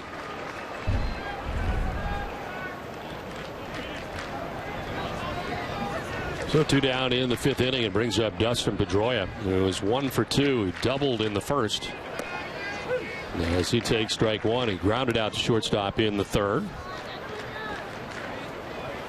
So I take for granted that I get to ask you all kinds of questions all the time. You don't even have to tweet me. No, I can just throw it out there. Pitch outside and the count 1-1. Have to thank you, though. You did all the driving this spring for the first time. Oh, here's one right now. Oh, no, this isn't a question. This is a promo. How to do it. Confused me.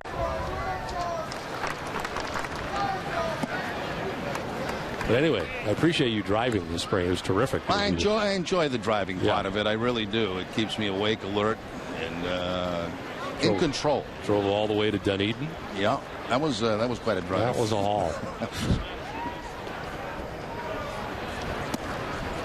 Outside ball 3-1.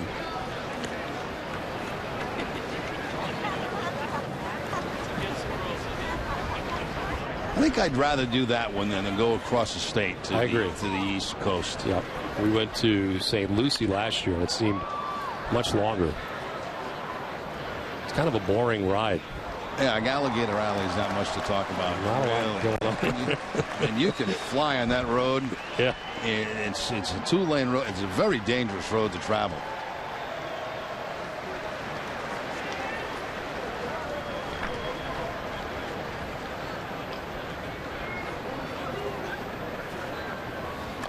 Pedroia back off the glove of Pavano, doesn't know where it is, and fires it away almost. Coming off the bag was Burrows. Otherwise, that one's down the right field line.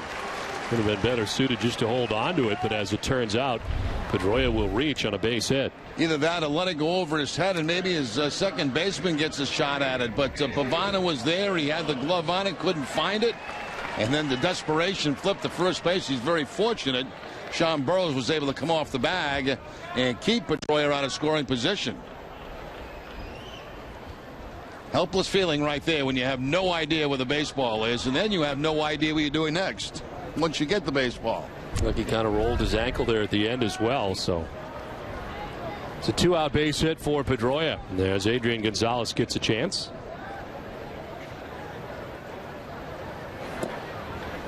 Adrian grounded out in the first inning, singled in the fourth inning.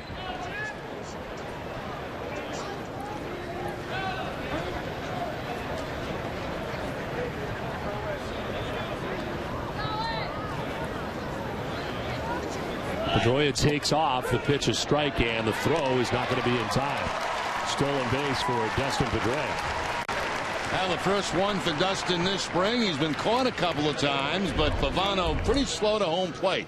You see that big high leg kick and a very good jump at first base by Pedroia to get into scoring position.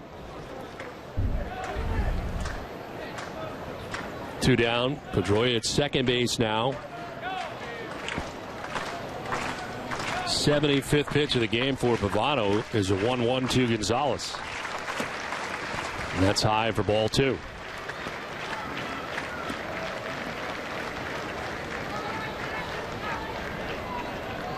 Red Sox have threatened. They left a runner at third in the first. The bases loaded in the fourth inning with 1 out. That could not score. With 5 men on through the first 4 innings.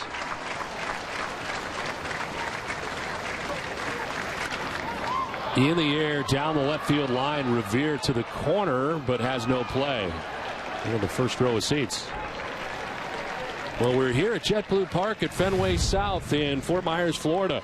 Don Orsillo, Jerry Remy, and Jenny Dell bringing you Boston Red Sox baseball in high definition and Dolby Digital 5.1 surround sound on Nesson. Coordinating producer of Red Sox baseball is Russ Ken. Senior coordinating director is Mick Narachi. And our associate producer is Jim White.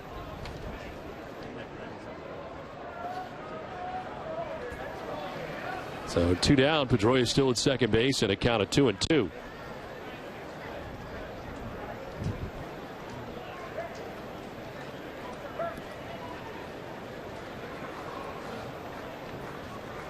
Pedroia singled, stole second base, is there with 2 down in the inning.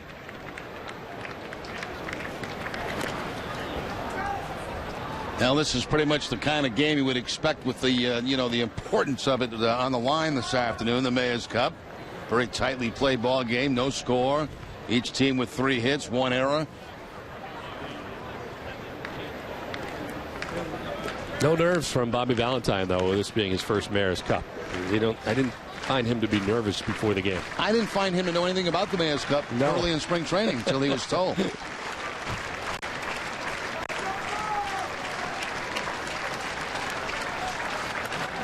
This one is popped up foul off to the left. I think there is a problem, though. Should the Red Sox win this game today and win the Mayor's Cup, the trophy apparently is nowhere near Fort Myers. Well, you know what they can do is they can pick it up when the Red Sox stop in Minnesota on their second road trip of the season. Aha.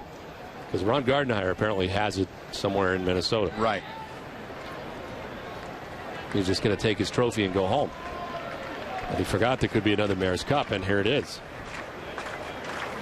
2-2 is fouled off to the left out of play. Probably be some type of presentation at home plate prior to that ball game against the Twins, even though it is a regular season game. As Gardenhire will have to hand over the trophy to Bobby Valentine. Was Gardenhire a veteran of many of these Mayor's Cup games?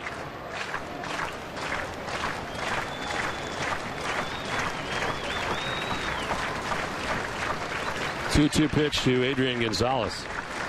On the ground towards Hughes at second. That'll wrap up the inning as we have played 5 full now from JetBlue Park. No score.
Subscribe to MLB.tv Premium today and get over 150 select spring training games with no blackouts and every regular season game live or on demand on your favorite devices.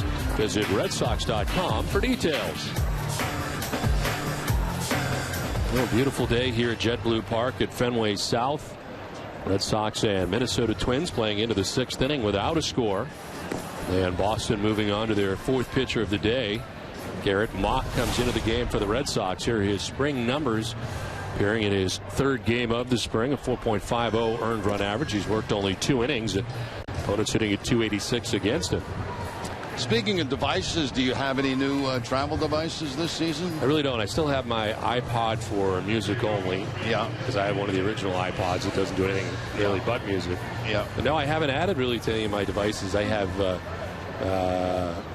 no, nothing. You? What do you have? Something new you're going to be? I bought a new iPod this off season. It's amazing. It's just a little square. Wow. And it's very, very good. And, you know, the bigger ones, they no longer exist. No. How much music can you get on there? Oh, thousands and thousands of songs. Now, I heard that last night on your night off this is a high drive to deep right and bad start for Garrett Mock. This is a home run, and the Minnesota Twins take a 1-0 lead. A blast for Chris Parmelee, his 5th home run of the spring. Well, that was a blast, too. That was up over the bullpen area of the Minnesota Twins. Remember, it's 380 to that bullpen, and that was over the bullpen. So very first pitch that Parmelee sees, he takes way out of the ballpark, and the 1-0 Minnesota lead.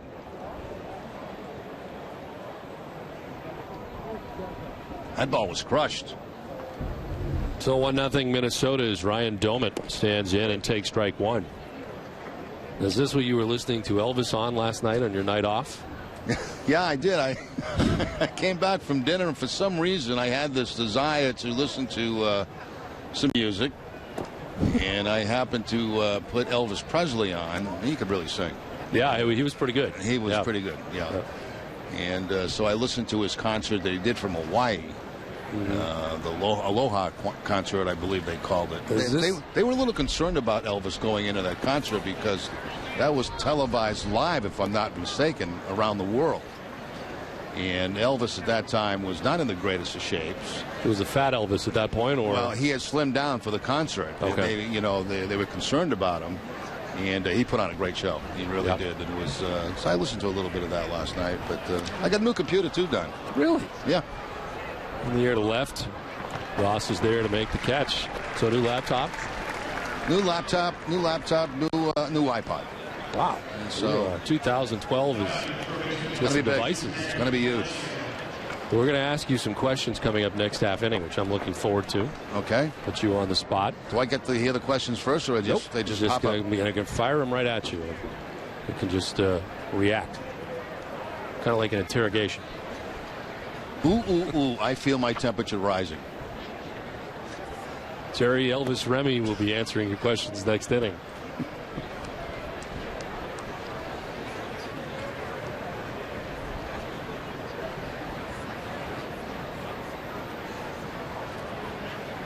Danny Valencia batting, 1 for 2. Singled in the 2nd inning. Off balance swing, and the count evens at 1-1.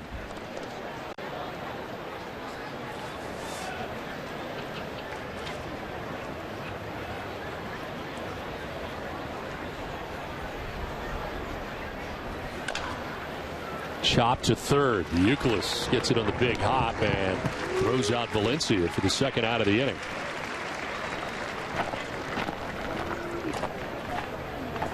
Well, it's good that you have all these devices because you are going to have some time on your hands over the next few days now. I'll tell you what, we got a long time in Detroit, don't we? We have a day off prior to opening day, then we have 2 days off because one game was nationally televised, scheduled off day after opening day, and then a Fox game on Saturday before we get back to work on Sunday. So we get a lot of time. Be in Detroit for 5 days and have 2 games. Yeah. Now we'll have dinner a few times. In the air to left, Ross will make the catch, and we are just moments away from Jerry answering your questions.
1-0 Minnesota on top of Boston as we head into the bottom of the 6th inning. It's Kevin Youkilis who leads it off. David Ortiz and Cody Ross anticipated here in the 6th inning. Carl Pavano back on the mound again for his 6th inning of work. Romero has taken over at third base for the Minnesota Twins as Danny Valencia's day is over. Look out, Youkilis gets hit. Second Red Sox batter to be hit by Pavano today. He got Cody Ross in the 4th inning. Youkilis gets hit a lot, of course, always among the league leaders because he's right on top of that plate. That one getting him right off the back. And it looks like Pedro Sirocco will come in to do some running for Kevin Youkilis. He's been hit 82 times in the course of his career. And the day over for Youkilis. Siriaco runs for him. David Ortiz coming up, lead runner on for the Red Sox here in the 6th inning.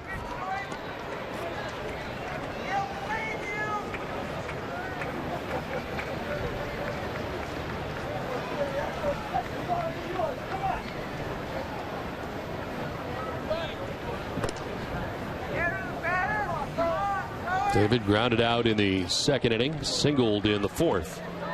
1 for 2 day. Has got one of the 4 Red Sox hits on the afternoon.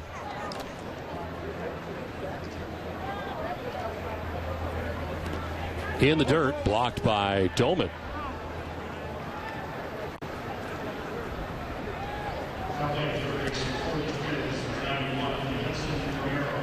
All right, here we go. It's time for Ask Jerry. Jerry, have you found a new hobby yet other than sleep? How about biking to work like Bobby Valentine? Well, there's a problem with that. Biking is something that really bothers me. Your knees, your back? Yes. So, no, I could not bike to work like Bobby Valentine does. But it sounds like listening to music is now a hobby that's happening. That's always been, I mean, I've always enjoyed that. I don't know if you'd call that a hobby.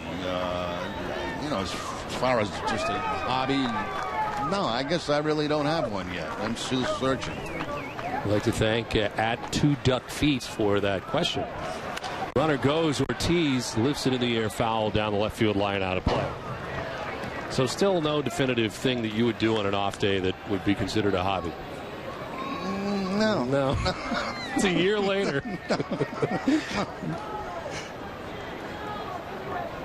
We got another one ready to go. I like this.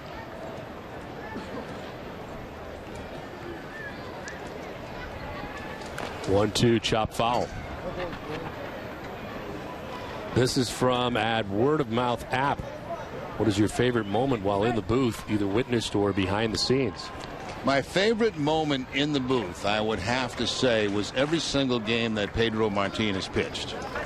That, to me, there was nothing like that at all to do those games. I mean, it was special.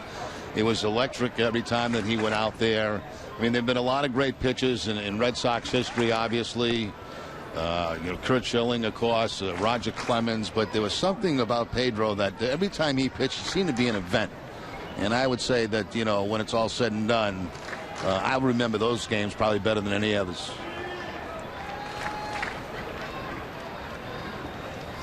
Swing and a miss. Ortiz off balance and strikes out. It's a 3rd strikeout of the day for Pavano. And there's one out in the 6th inning. Pavano's looked very good this afternoon against the A lineup here for the Boston Red Sox.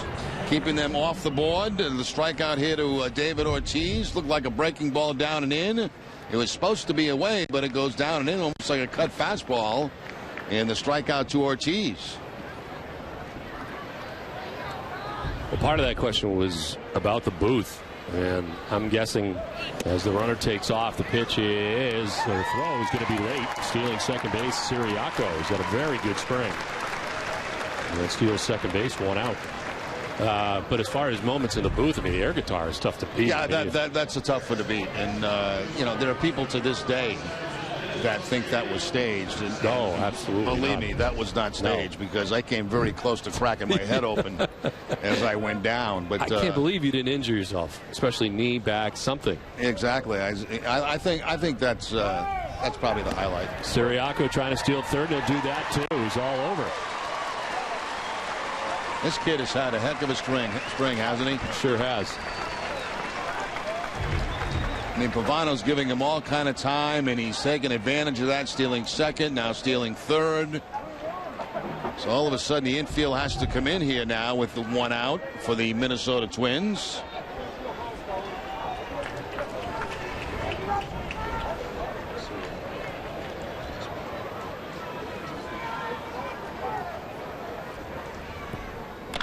On the ground and fair ball. Siriaco from third will tie the game. Cody Ross headed to second base with an RBI double that ties it up at 1.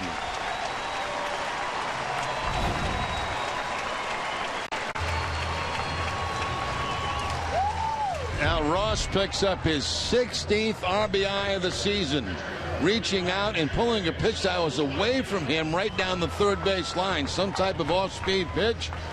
And Siriaco comes in from third base to tie the score. One of the contenders for the final spot on the Red Sox roster is Pedro Siriaco, who just stole 2 bases and scored. And Jason Repko, the former Minnesota Twin, has had a pretty good spring. And another possibility as an outfielder still on the roster at the moment. On the ground to Hughes, and Saltalamacchia, after striking out twice, now grounds out for the second out of the inning as Ross takes third. I'll tell you another funny moment in the booth. I thought one of the funniest was the eclipse. My description of the eclipse? Yeah, I think that was one of the funniest ones. Really embarrassing that I got about halfway through and realized I had no idea what a lunar eclipse was. Well, I didn't know either, but I knew that your explanation could not be possible. No, we would all be dead under my scenario. We would have been fried. Yeah, and everybody and everything on Earth would be fried. But I mean, if you asked me to explain it, I couldn't. I could not do it. But I did know that your interpretation of it was not correct. I tried to, and it was really very embarrassing. I got letters from all kinds of professors in Boston, from Northeastern professors, and from everywhere else. And it was quite clear and out there for everybody to know that I'm not a smart man. Yeah. The 1-1 line to center, and that'll drop in for a base hit. From third comes Ross, and the Red Sox have a 2-1 lead. Couldn't get to Pavano until the 6th inning, but they finally do. Nice 2-out base hit there by Sweeney. As you mentioned, Sweeney coming along recently, getting more and more hits. Looks like he jumps on a fastball that time for Pavano, takes it up the middle for the base hit. And Sweeney has driven in his 6th run of the spring. Red Sox take the 2-1 lead.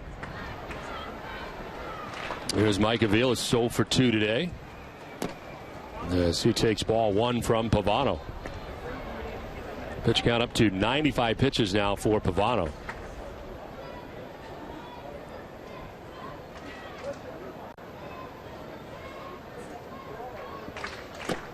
Aviles lunges after that pitch and evens the count at 1-1.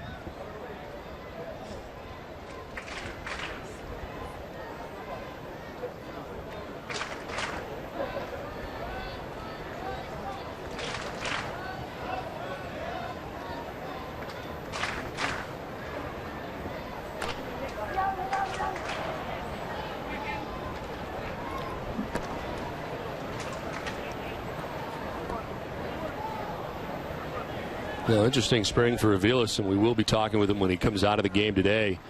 Spent the offseason playing winter ball in the outfield, preparing for the outfield, and then all of a sudden Marco Scudero gets traded away to the Rockies, and he's in a competition at shortstop for the Red Sox, and now has seemingly won that contest to begin the year. He's had a very good spring at the plate, especially.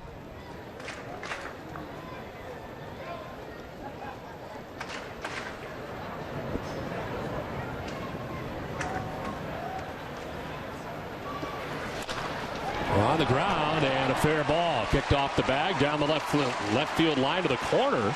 Revere going to dig it out as Sweeney's going to try and score from first base, and he will. Red Sox take a 3-1 lead. That ball was down in the corner a long time off the bat of Aviles. Gets by the third baseman. And then we lost sight of it up here, but we'll be able to track it down on this camera shot as it bounces around down in the corner. Oh, it gets by. Revere out there, and then that allows the run Sweeney to come all the way around the score.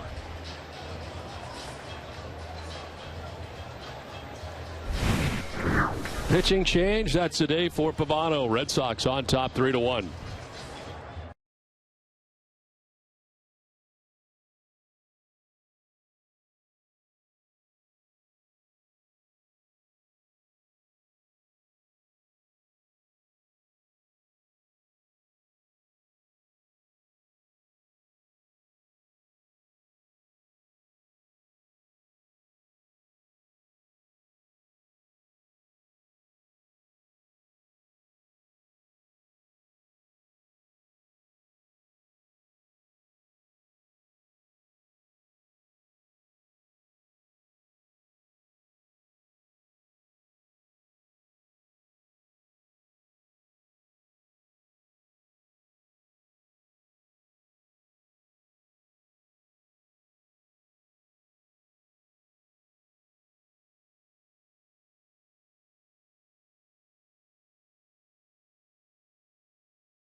After today's matchup against the Rangers in New York, the Bruins have just 3 games remaining in the regular season, all on NESN. On Tuesday, they'll get a look at a playoff-bound team when the Pittsburgh Penguins come to the Garden. Join Dale and Gord live at 7 on WB Mason. Bruins face-off live for a full preview on Tuesday night. Yesterday, the Bruins scored 4 goals in the third period en route to a 6-3 win against the Islanders. Brad Marchand and Tyler Seguin each scored their 27th goal of the season. 3-1, Red Sox on top now as they continue to bat here in the 6th inning. Alex Burnett is the new Twins pitcher. And Jacoby Ellsbury sends one out to deep right. Plouffe going back. It's over his head and one hop the wall. Coming around to score is Aviles. Ellsbury's thinking 3. Throw goes to third, and Ellsbury is safe. Gets away, and Ellsbury's going to try and score. Throw to the plate is going to be in time.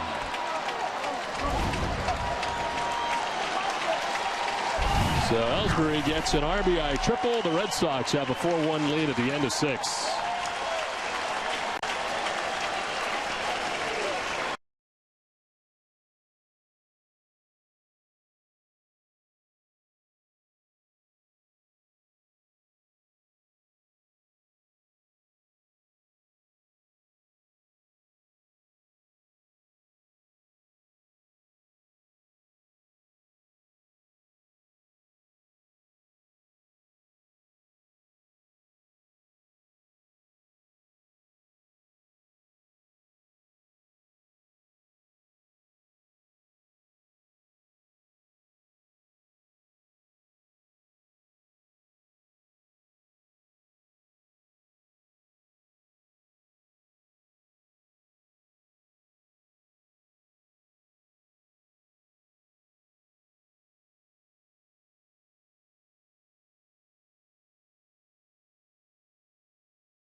4-1 Red Sox on top thanks to a 4-run bottom of the 6th inning, and Ellsbury is thrown out at the plate after he triples.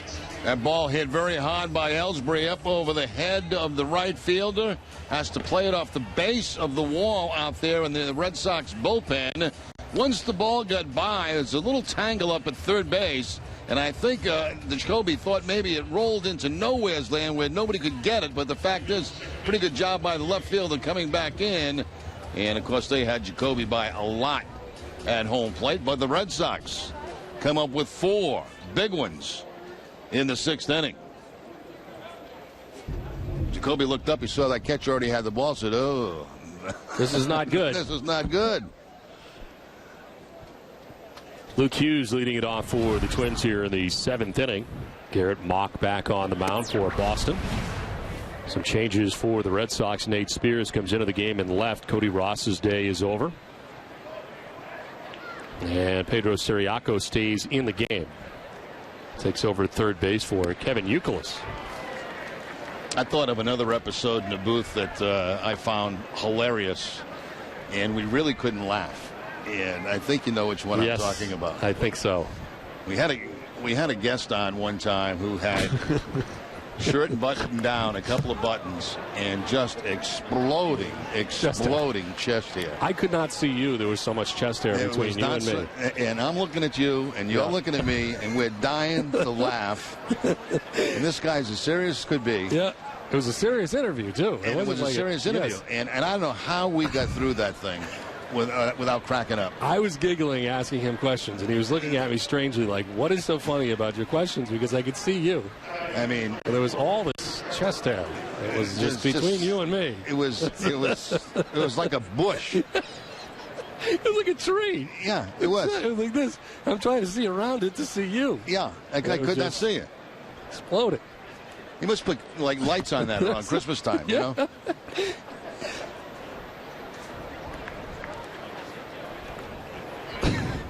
But that's one you really couldn't laugh at because you'd be making fun of the gentleman if you did that. But I recall that one. That was. I thought you were referring to the couple who were sitting in the bleachers last year that we had on our family television show. Oh, that was a good one. That was good. Yeah. Mm-hmm.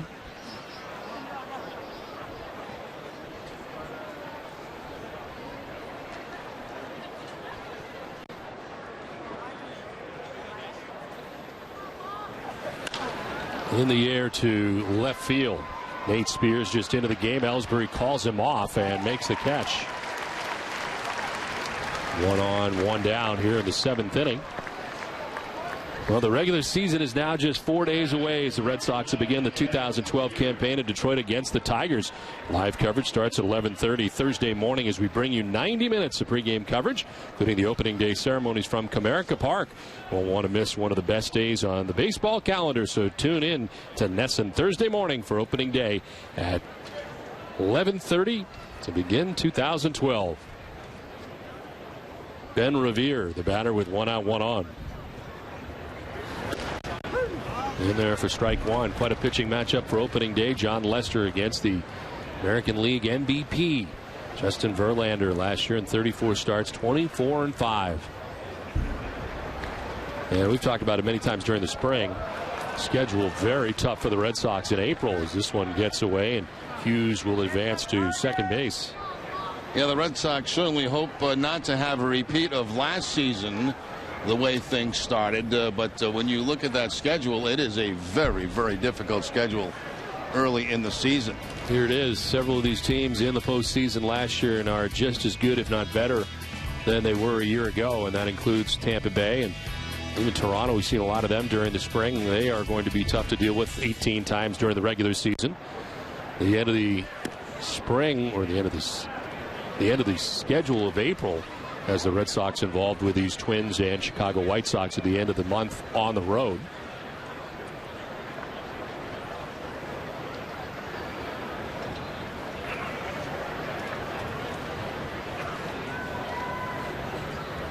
The 2-1 pitch is up high, 3-1.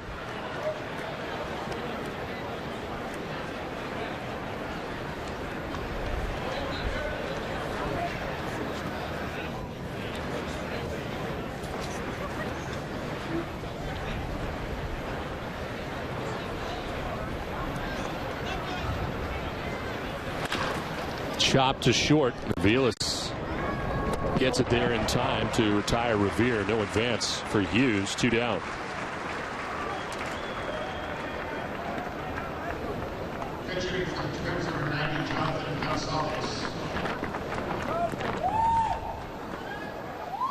Pinch hitter coming up here. Jonathan Gongalves will bat here for the first time, batting in Denard Span's spot. His numbers a year ago, 107 games at A-ball for the Minnesota Twins.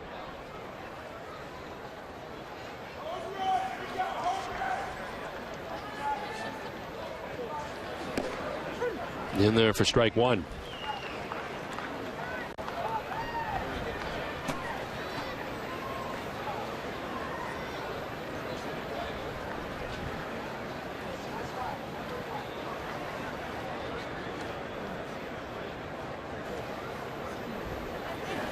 No, one is a little bit high.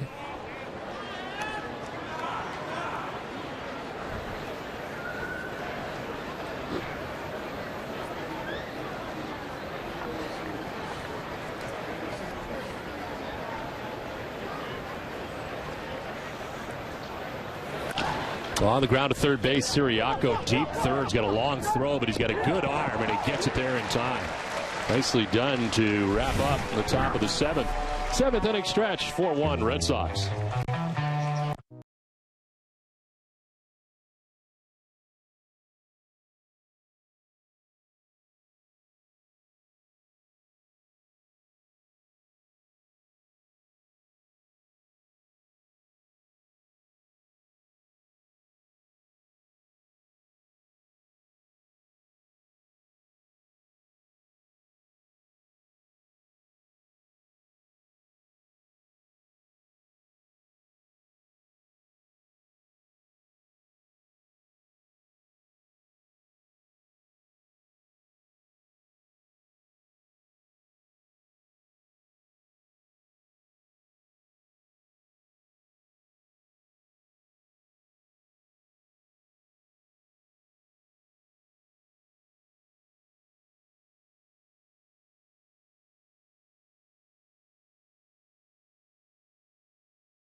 The always popular standing room only packs are back for the 2012 season.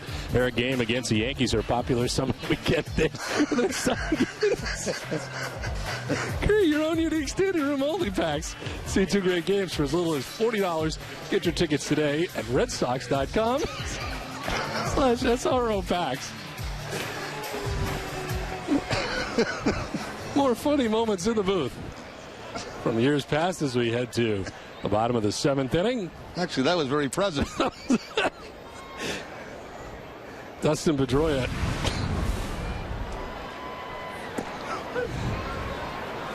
Pedroia's with a 2-hit day today. Doubled in the first inning. Reached on an infield hit in the fifth.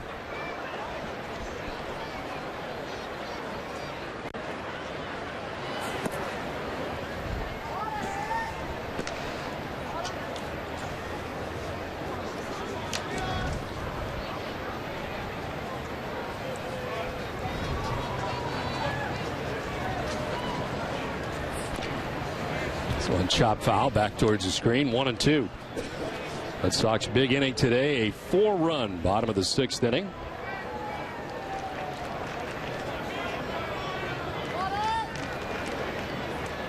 Red Sox have banged out 8 hits. They finally got to Babano, who had shut down the Red Sox in the first 5 innings. Offensive swing from Pedroia fouls it off. 1-2.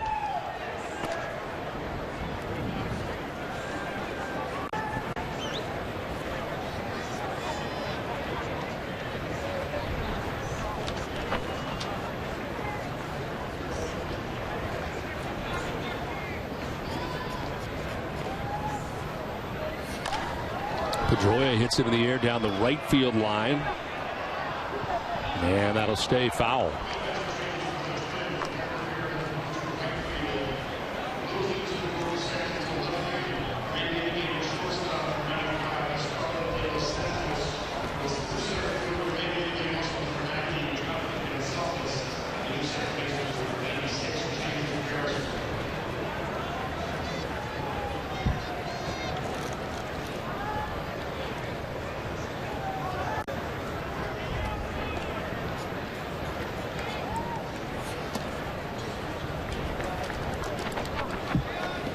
Two balls, two strikes now to Pedroia. A whole host of changes for the Twins we are working our way through at the moment.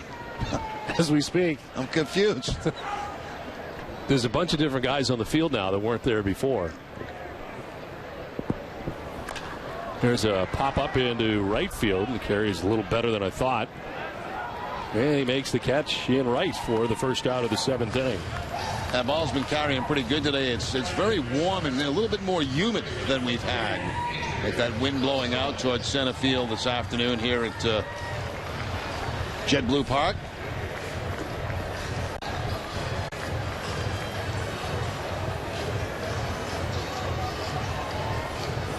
There's Adrian Gonzalez with one out in the 7th inning. Adrian singled back in the 4th inning, 1 for 3.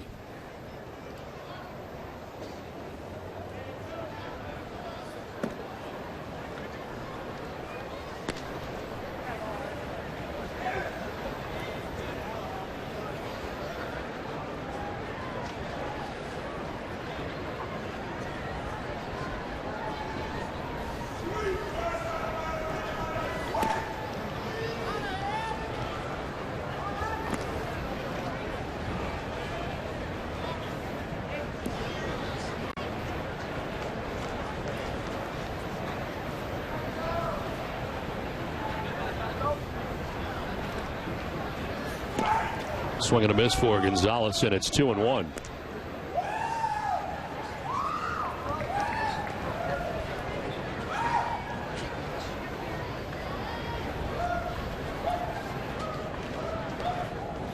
Romano's 6 innings today, 7 hits, 4 runs, didn't walk anybody, struck out 3, and now Alex Burnett into his 2nd inning of relief for the Minnesota Twins.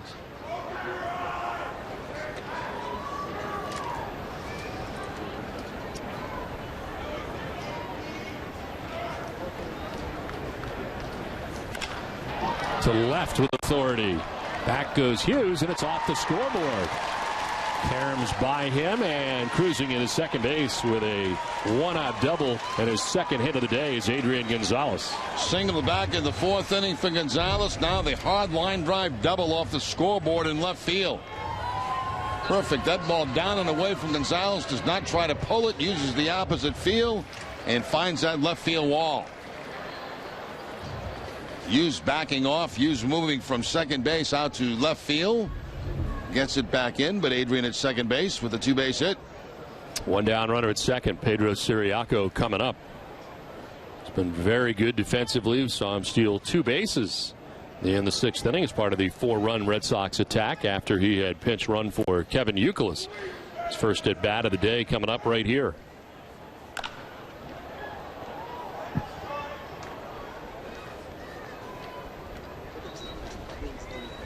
The defensive changes for the Twins. As you mentioned, Hughes had moved from second base to left field. Gonzalez stays in the game. Revere moves to right field from left. Romero into third. De Los Santos at short. Beresford at second. Burrow's still in there at first. Ryan Doumit doing the catching right now for Burnett. This is by the lunging shortstop De Los Santos. Adrian Gonzalez will try and score. Throw goes to second and won't be in time, and the Red Sox take a 5-1 lead. Yeah, Siriaco's already had a major impact in this game. A couple of stolen bases back in the 6th inning. Now a base hit to drive in Adrian Gonzalez. Top spin ground ball that quickly gets through the infield into center field. 8 RBIs now in the spring for Siriaco.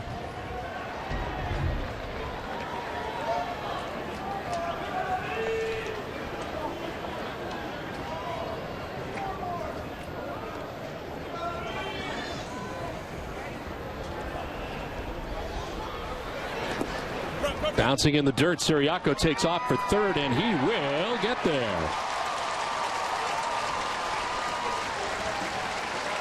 Now, that's something the Red Sox have been working on very hard this spring. The fact that they have been trying to get good secondary leads. Now, that was not a great secondary lead by Siriaco, but once he saw the ball hit the dirt and bounce far enough away from the catcher, he's able to make third base.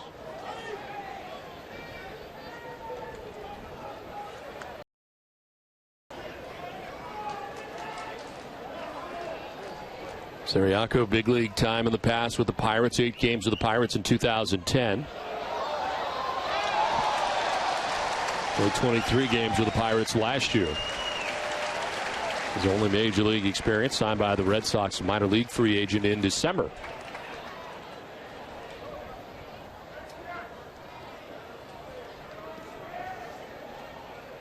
Infield in all the way around as Ortiz may have gone around. They check and no. Says the third base umpire, 2-1.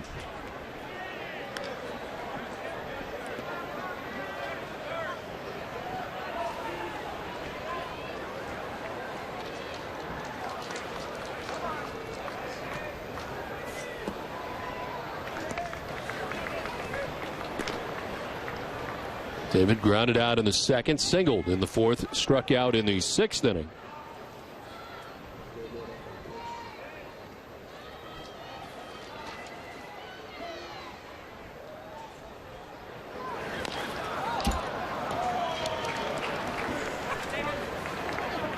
Boston Red Sox spring training baseball on NESN is brought to you by Southwest Airlines.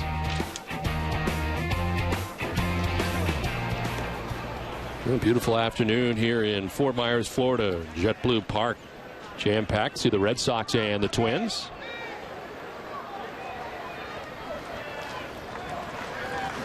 Ortiz goes around and strikes out. David striking out for the second time today. It's out number 2 of the inning.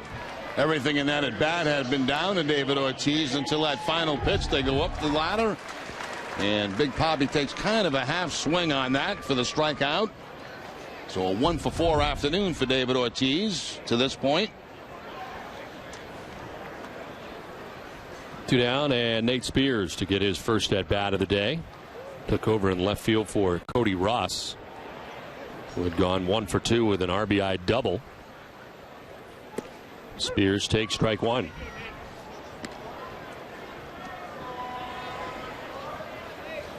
.295 spring for Nate Spears.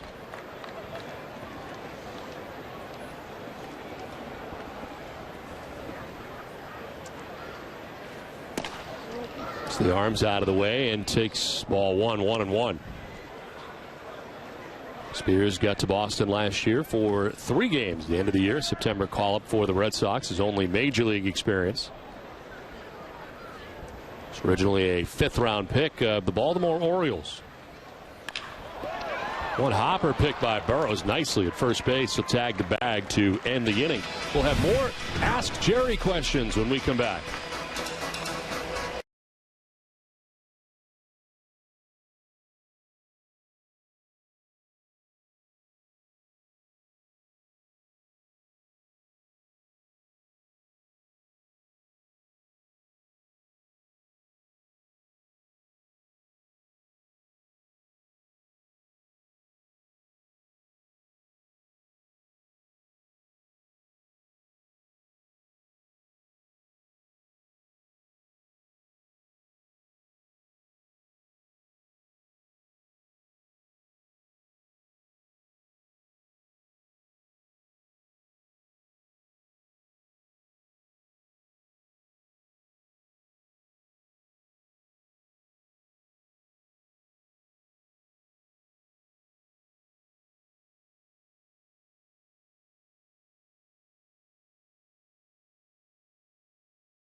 Join your favorite NESN personalities and local celebrities for a live chat this season. So far, Jerry Brick and the Dropkick Ken Casey have taken a turn.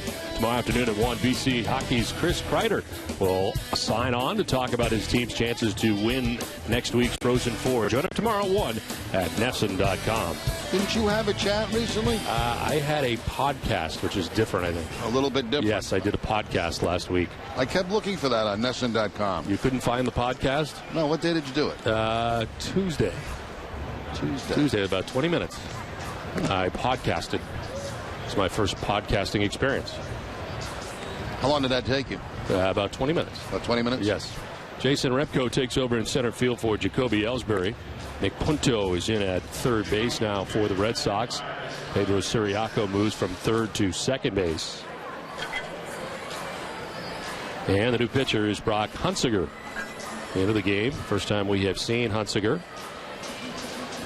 Was in Double-A Portland last year. 25 games, was 5-11 with a 6.17 earned run average at 123 strikeouts and 124 innings. From Anderson, Indiana, was a Red Sox third-round pick in 2007.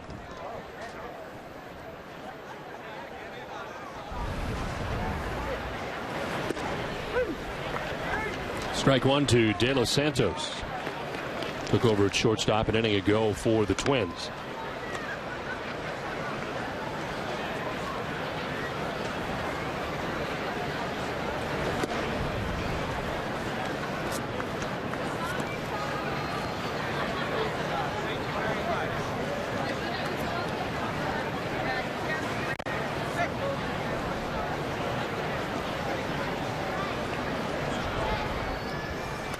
And the Santos fouls it off to our left and out of play.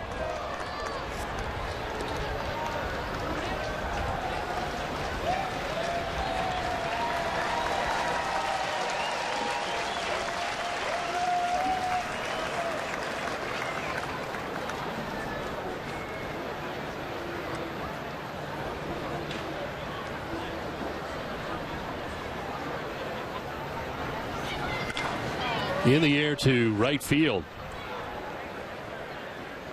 Sweeney makes the catch for the first out.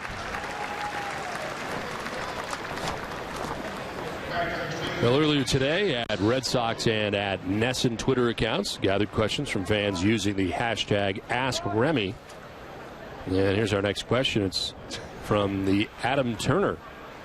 When can I get an awesome mustache like you? How do you see the Sox doing this year? Well, the first question, you got to start very early so it gets, the older you get, the grayer it gets. I've gone from gray to dark to gray, as you well know. Yes. And thought you were Jimmy Remy for a little while, and you were still Jerry Remy. Actually, I've had this thing since I was playing in the big leagues back when I was 22 years old. So have you shaved it off during the offseason? One time I did, and I don't know, it just didn't feel right. It wasn't you. Yeah, it wasn't me. So they told me to put it back on, and I did. And the second part of the question was, how do you think the Sox will do this year? That's tough to handicap. It really is. When you look at the American League East, and we've talked a lot about this.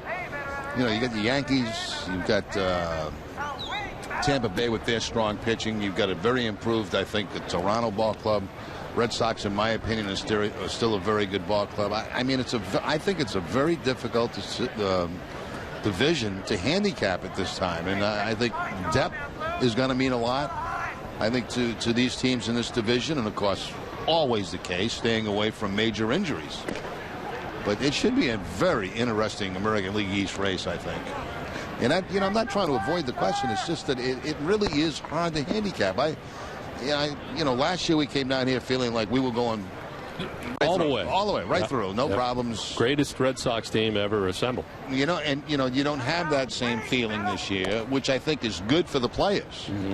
I think they've got something to prove, and they all realize that after last year. And under new manager Bobby Valentine, it's been a different kind of spring training than what they've been accustomed to in the past. And it's going to be a very interesting division. Toronto, to me, is 18 times you're going to deal with Toronto. They look like a pretty good ball club. Yes.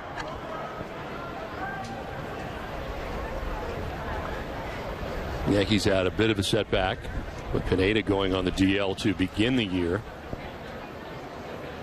They appear to be the class of the American League East to begin the season on paper anyway. And you mentioned Tampa's pitching. I mean, they go about 8 deep with their starting pitching, what they could do. They've dwindled that down a little bit, but some of those guys are going to the pen, so the pen's going to be every bit as good as their rotation was going to be. Yeah, and you talk about their depth, when if a couple of guys don't perform well or there's an injury in the starting rotation, they've got guys that can go in and more than capable of doing the job, so they're going to be very tough also. It's not a lock like it was supposed to be last year.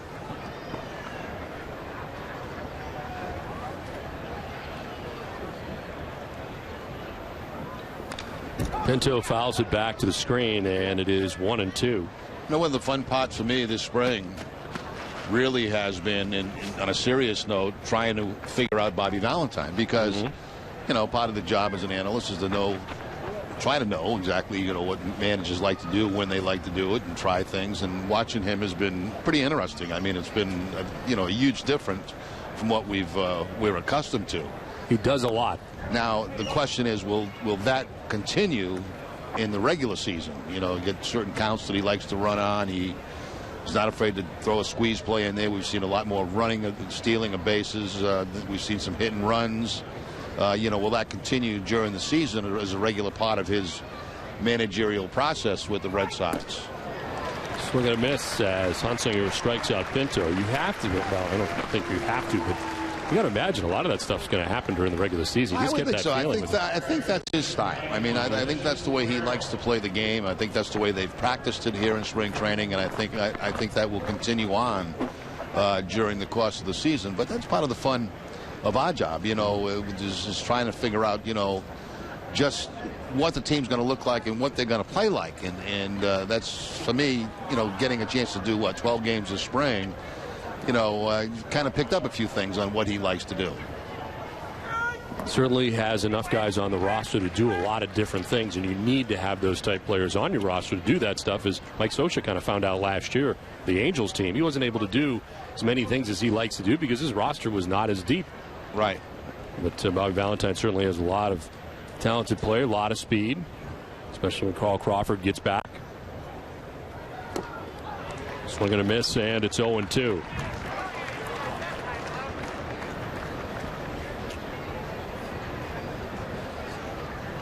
I think the one big question mark for me heading into the season really is the rotation. Even though we know what it is now, how it will do. How it's going to play out. Exactly.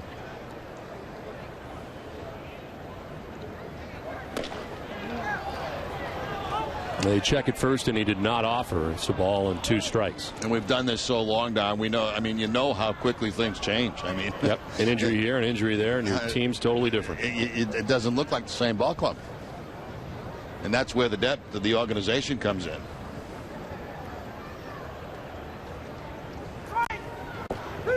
Strike 3 call. Hunsinger with a nice inning, wraps up the top of the 8th. It's 5-1 Boston.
Red Sox Nation, if you need medical care at Fenway Park, visit the Beth Israel Deaconess First Aid Stand behind Section 12. Beth Israel Deaconess Medical Center is the official hospital of the Boston Red Sox. Visit them at bidnc.org.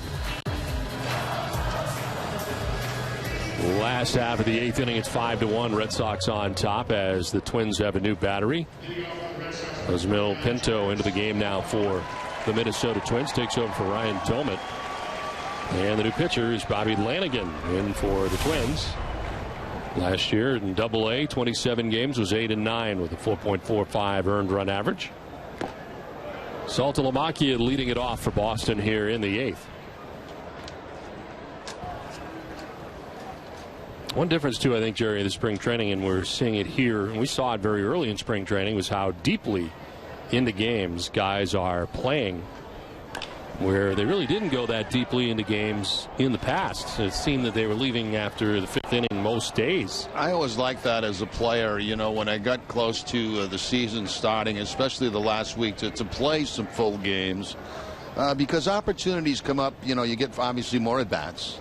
But situations come up late in games where you don't get a chance to really practice those, you know, with the exception of prior to a ball game. And, for example, you know, you may be in a close ball game. You may have to bring the infield in. You get to practice that play. So, I mean, I used to like to get full games in, you know, a couple of full games in, especially the last week of spring training going into the season.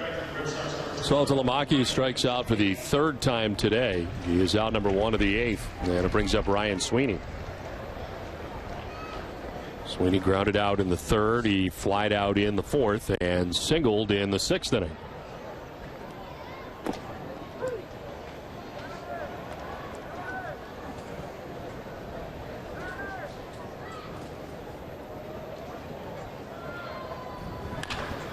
On the ground towards second. Beresford with a bobble, stays with it, and still gets Sweeney at first base. So the bobble ends up not being costly. 2 down in the 8th. Well, tonight at 10, tune in for Nesson Daily, presented by Sun Life Financial with Randy Scott. And this April 1st, a look back at the curious case of Sid Finch, a Sports Illustrated April Fool's joke 26 years ago. You'll hear from the players and coaches who were there, and one man who was Sid Finch, plus 2 Boston College hockey players who have come by the studio as they prepare for the NCAA Frozen Four in Tampa Bay, beginning on Thursday. It's all coming up on Nesson Daily tonight at 10, only on Nesson.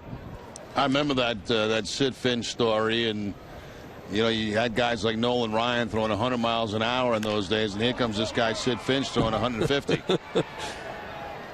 To short right, and Revere makes the catch. It ends the inning. We are through 8 from JetBlue Park. The Red Sox have a 5-1 lead.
Baseball in Nesson is brought to you by New England Chevy Dealers, Jordan's Furniture, the official furniture store of the Boston Red Sox, Ace Ticket, and by New Balance, the official footwear and apparel sponsor of the Boston Red Sox. New Balance, let's make excellent happen. JetBlue Park back here at Fenway South, as the Red Sox have a 5-1 lead heading into the 9th inning. Brock Hunsinger back on the mound again for the Red Sox. New catcher for the Red Sox, Daniel Butler, takes over. Jared Saltalamacchia's day is over. Jared had caught the first 8 innings of this contest, and Butler comes in the 9th. In the air to left field, sending Nate Spears back shy of the track to make the catch. 1 down in the 9th.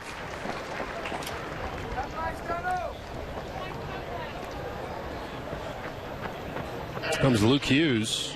Start of the game at second base, and Sense has shifted to left field.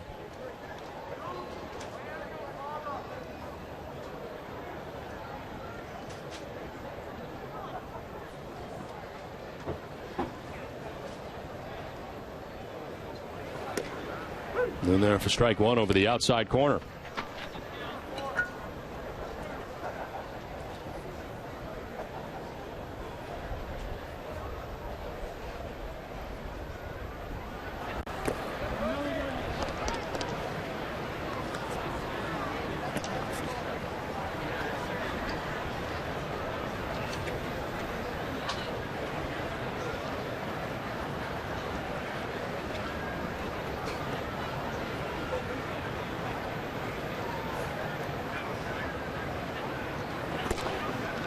It's away, and it's 2-1.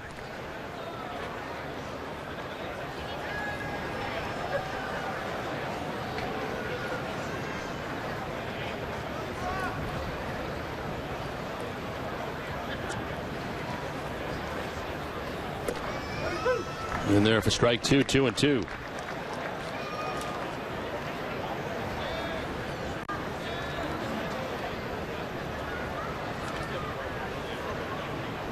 Hunsinger came into the game in the 8th, struck out 2, walked a batter. Ground ball to third base, picked at third by Punto. Throw in time, 2 down.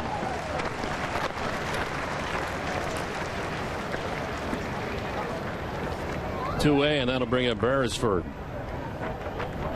Red Sox an out away from wrapping up the Mayor's Cup in 2012.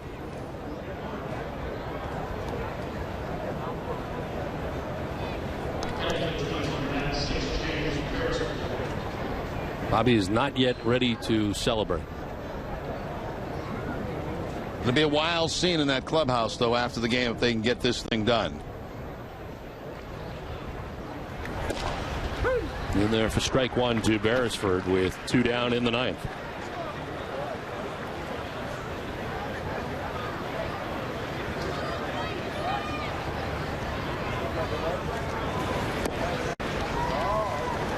Well, next time we'll be talking with you, it will matter. The Red Sox and the Detroit Tigers on Thursday afternoon from Comerica Park.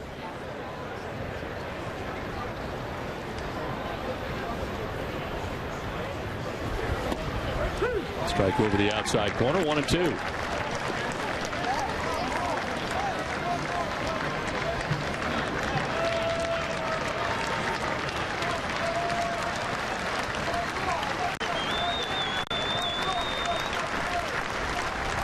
The 1-2 pitch to Hunsinger. On the ground, left side, off the glove of Punto to short, and the throw from Aviles not going to be in time. Punto diving to his left, and Beresford reaches at first base with 2 away.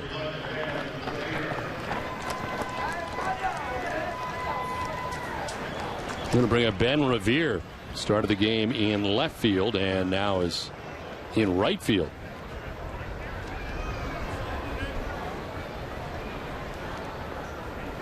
Struck out in the 3rd, reached on an error in the 5th, and then grounded out in the 7th inning.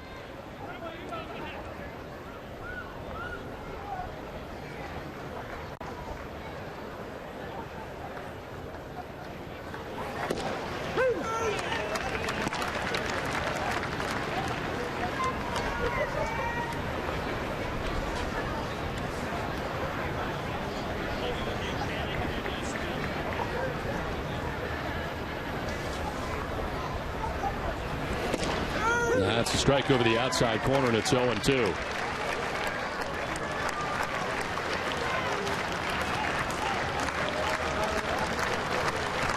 Two outs in the ninth. Runner at first for the Twins, and an 0-2 pitch coming up to Ben Revere. Popped up foul, backing out of play. Well, the big news today, Felix Dubron and Daniel Bard in the Red Sox rotation. So this is the way it shakes down here for the first 5 games of the season. 3 in Detroit, Lester, Beckett, and Buchholz. Dubron and Bard will pitch the first 2 games of the Toronto series. That series is a 3-game series. And then we'll see Lester again for the final game of that series, a day game from Toronto. 0-2 to Revere is a swing and a miss, and the Red Sox win. Boston able to secure the Mayor's Cup. It belongs to the Red Sox. In fact, the 5th title in the last 6 years in this matchup between the Red Sox and the Twins. The Red Sox coming away with a 5-1 victory, and one more spring training game left here in Florida. But Jerry, a lot of news coming out today with the rotation, everything being wrapped up now for the regular season. It was a lot of news today, and it was some surprising news. News that before you came to spring training, you probably wouldn't expect, and that would be Felix Dubron in the starting rotation, certainly Daniel Bard in the starting rotation. And there's still some positions on this club to be had, which we'll find out in the next 24 to 48 hours how they complete this roster. But it's been different. There is no question about that. From the ballpark to the manager to the team, it has been a different spring training. And next time we get together, it'll all be for real. Final score again, 5-1 for Jerry Remy and Jenny Dell. I'm Don Orsillo saying good afternoon from JetBlue Park in Fort Myers. Join us Thursday for opening day 2012. John Lester and the Red Sox take on the Detroit Tigers at Comerica Park. Live coverage begins at 11:30 on Thursday morning. A 90-minute pregame show complete with the opening day ceremonies. This has been a presentation of Nesson, New England's most watched sports network. Stay tuned next for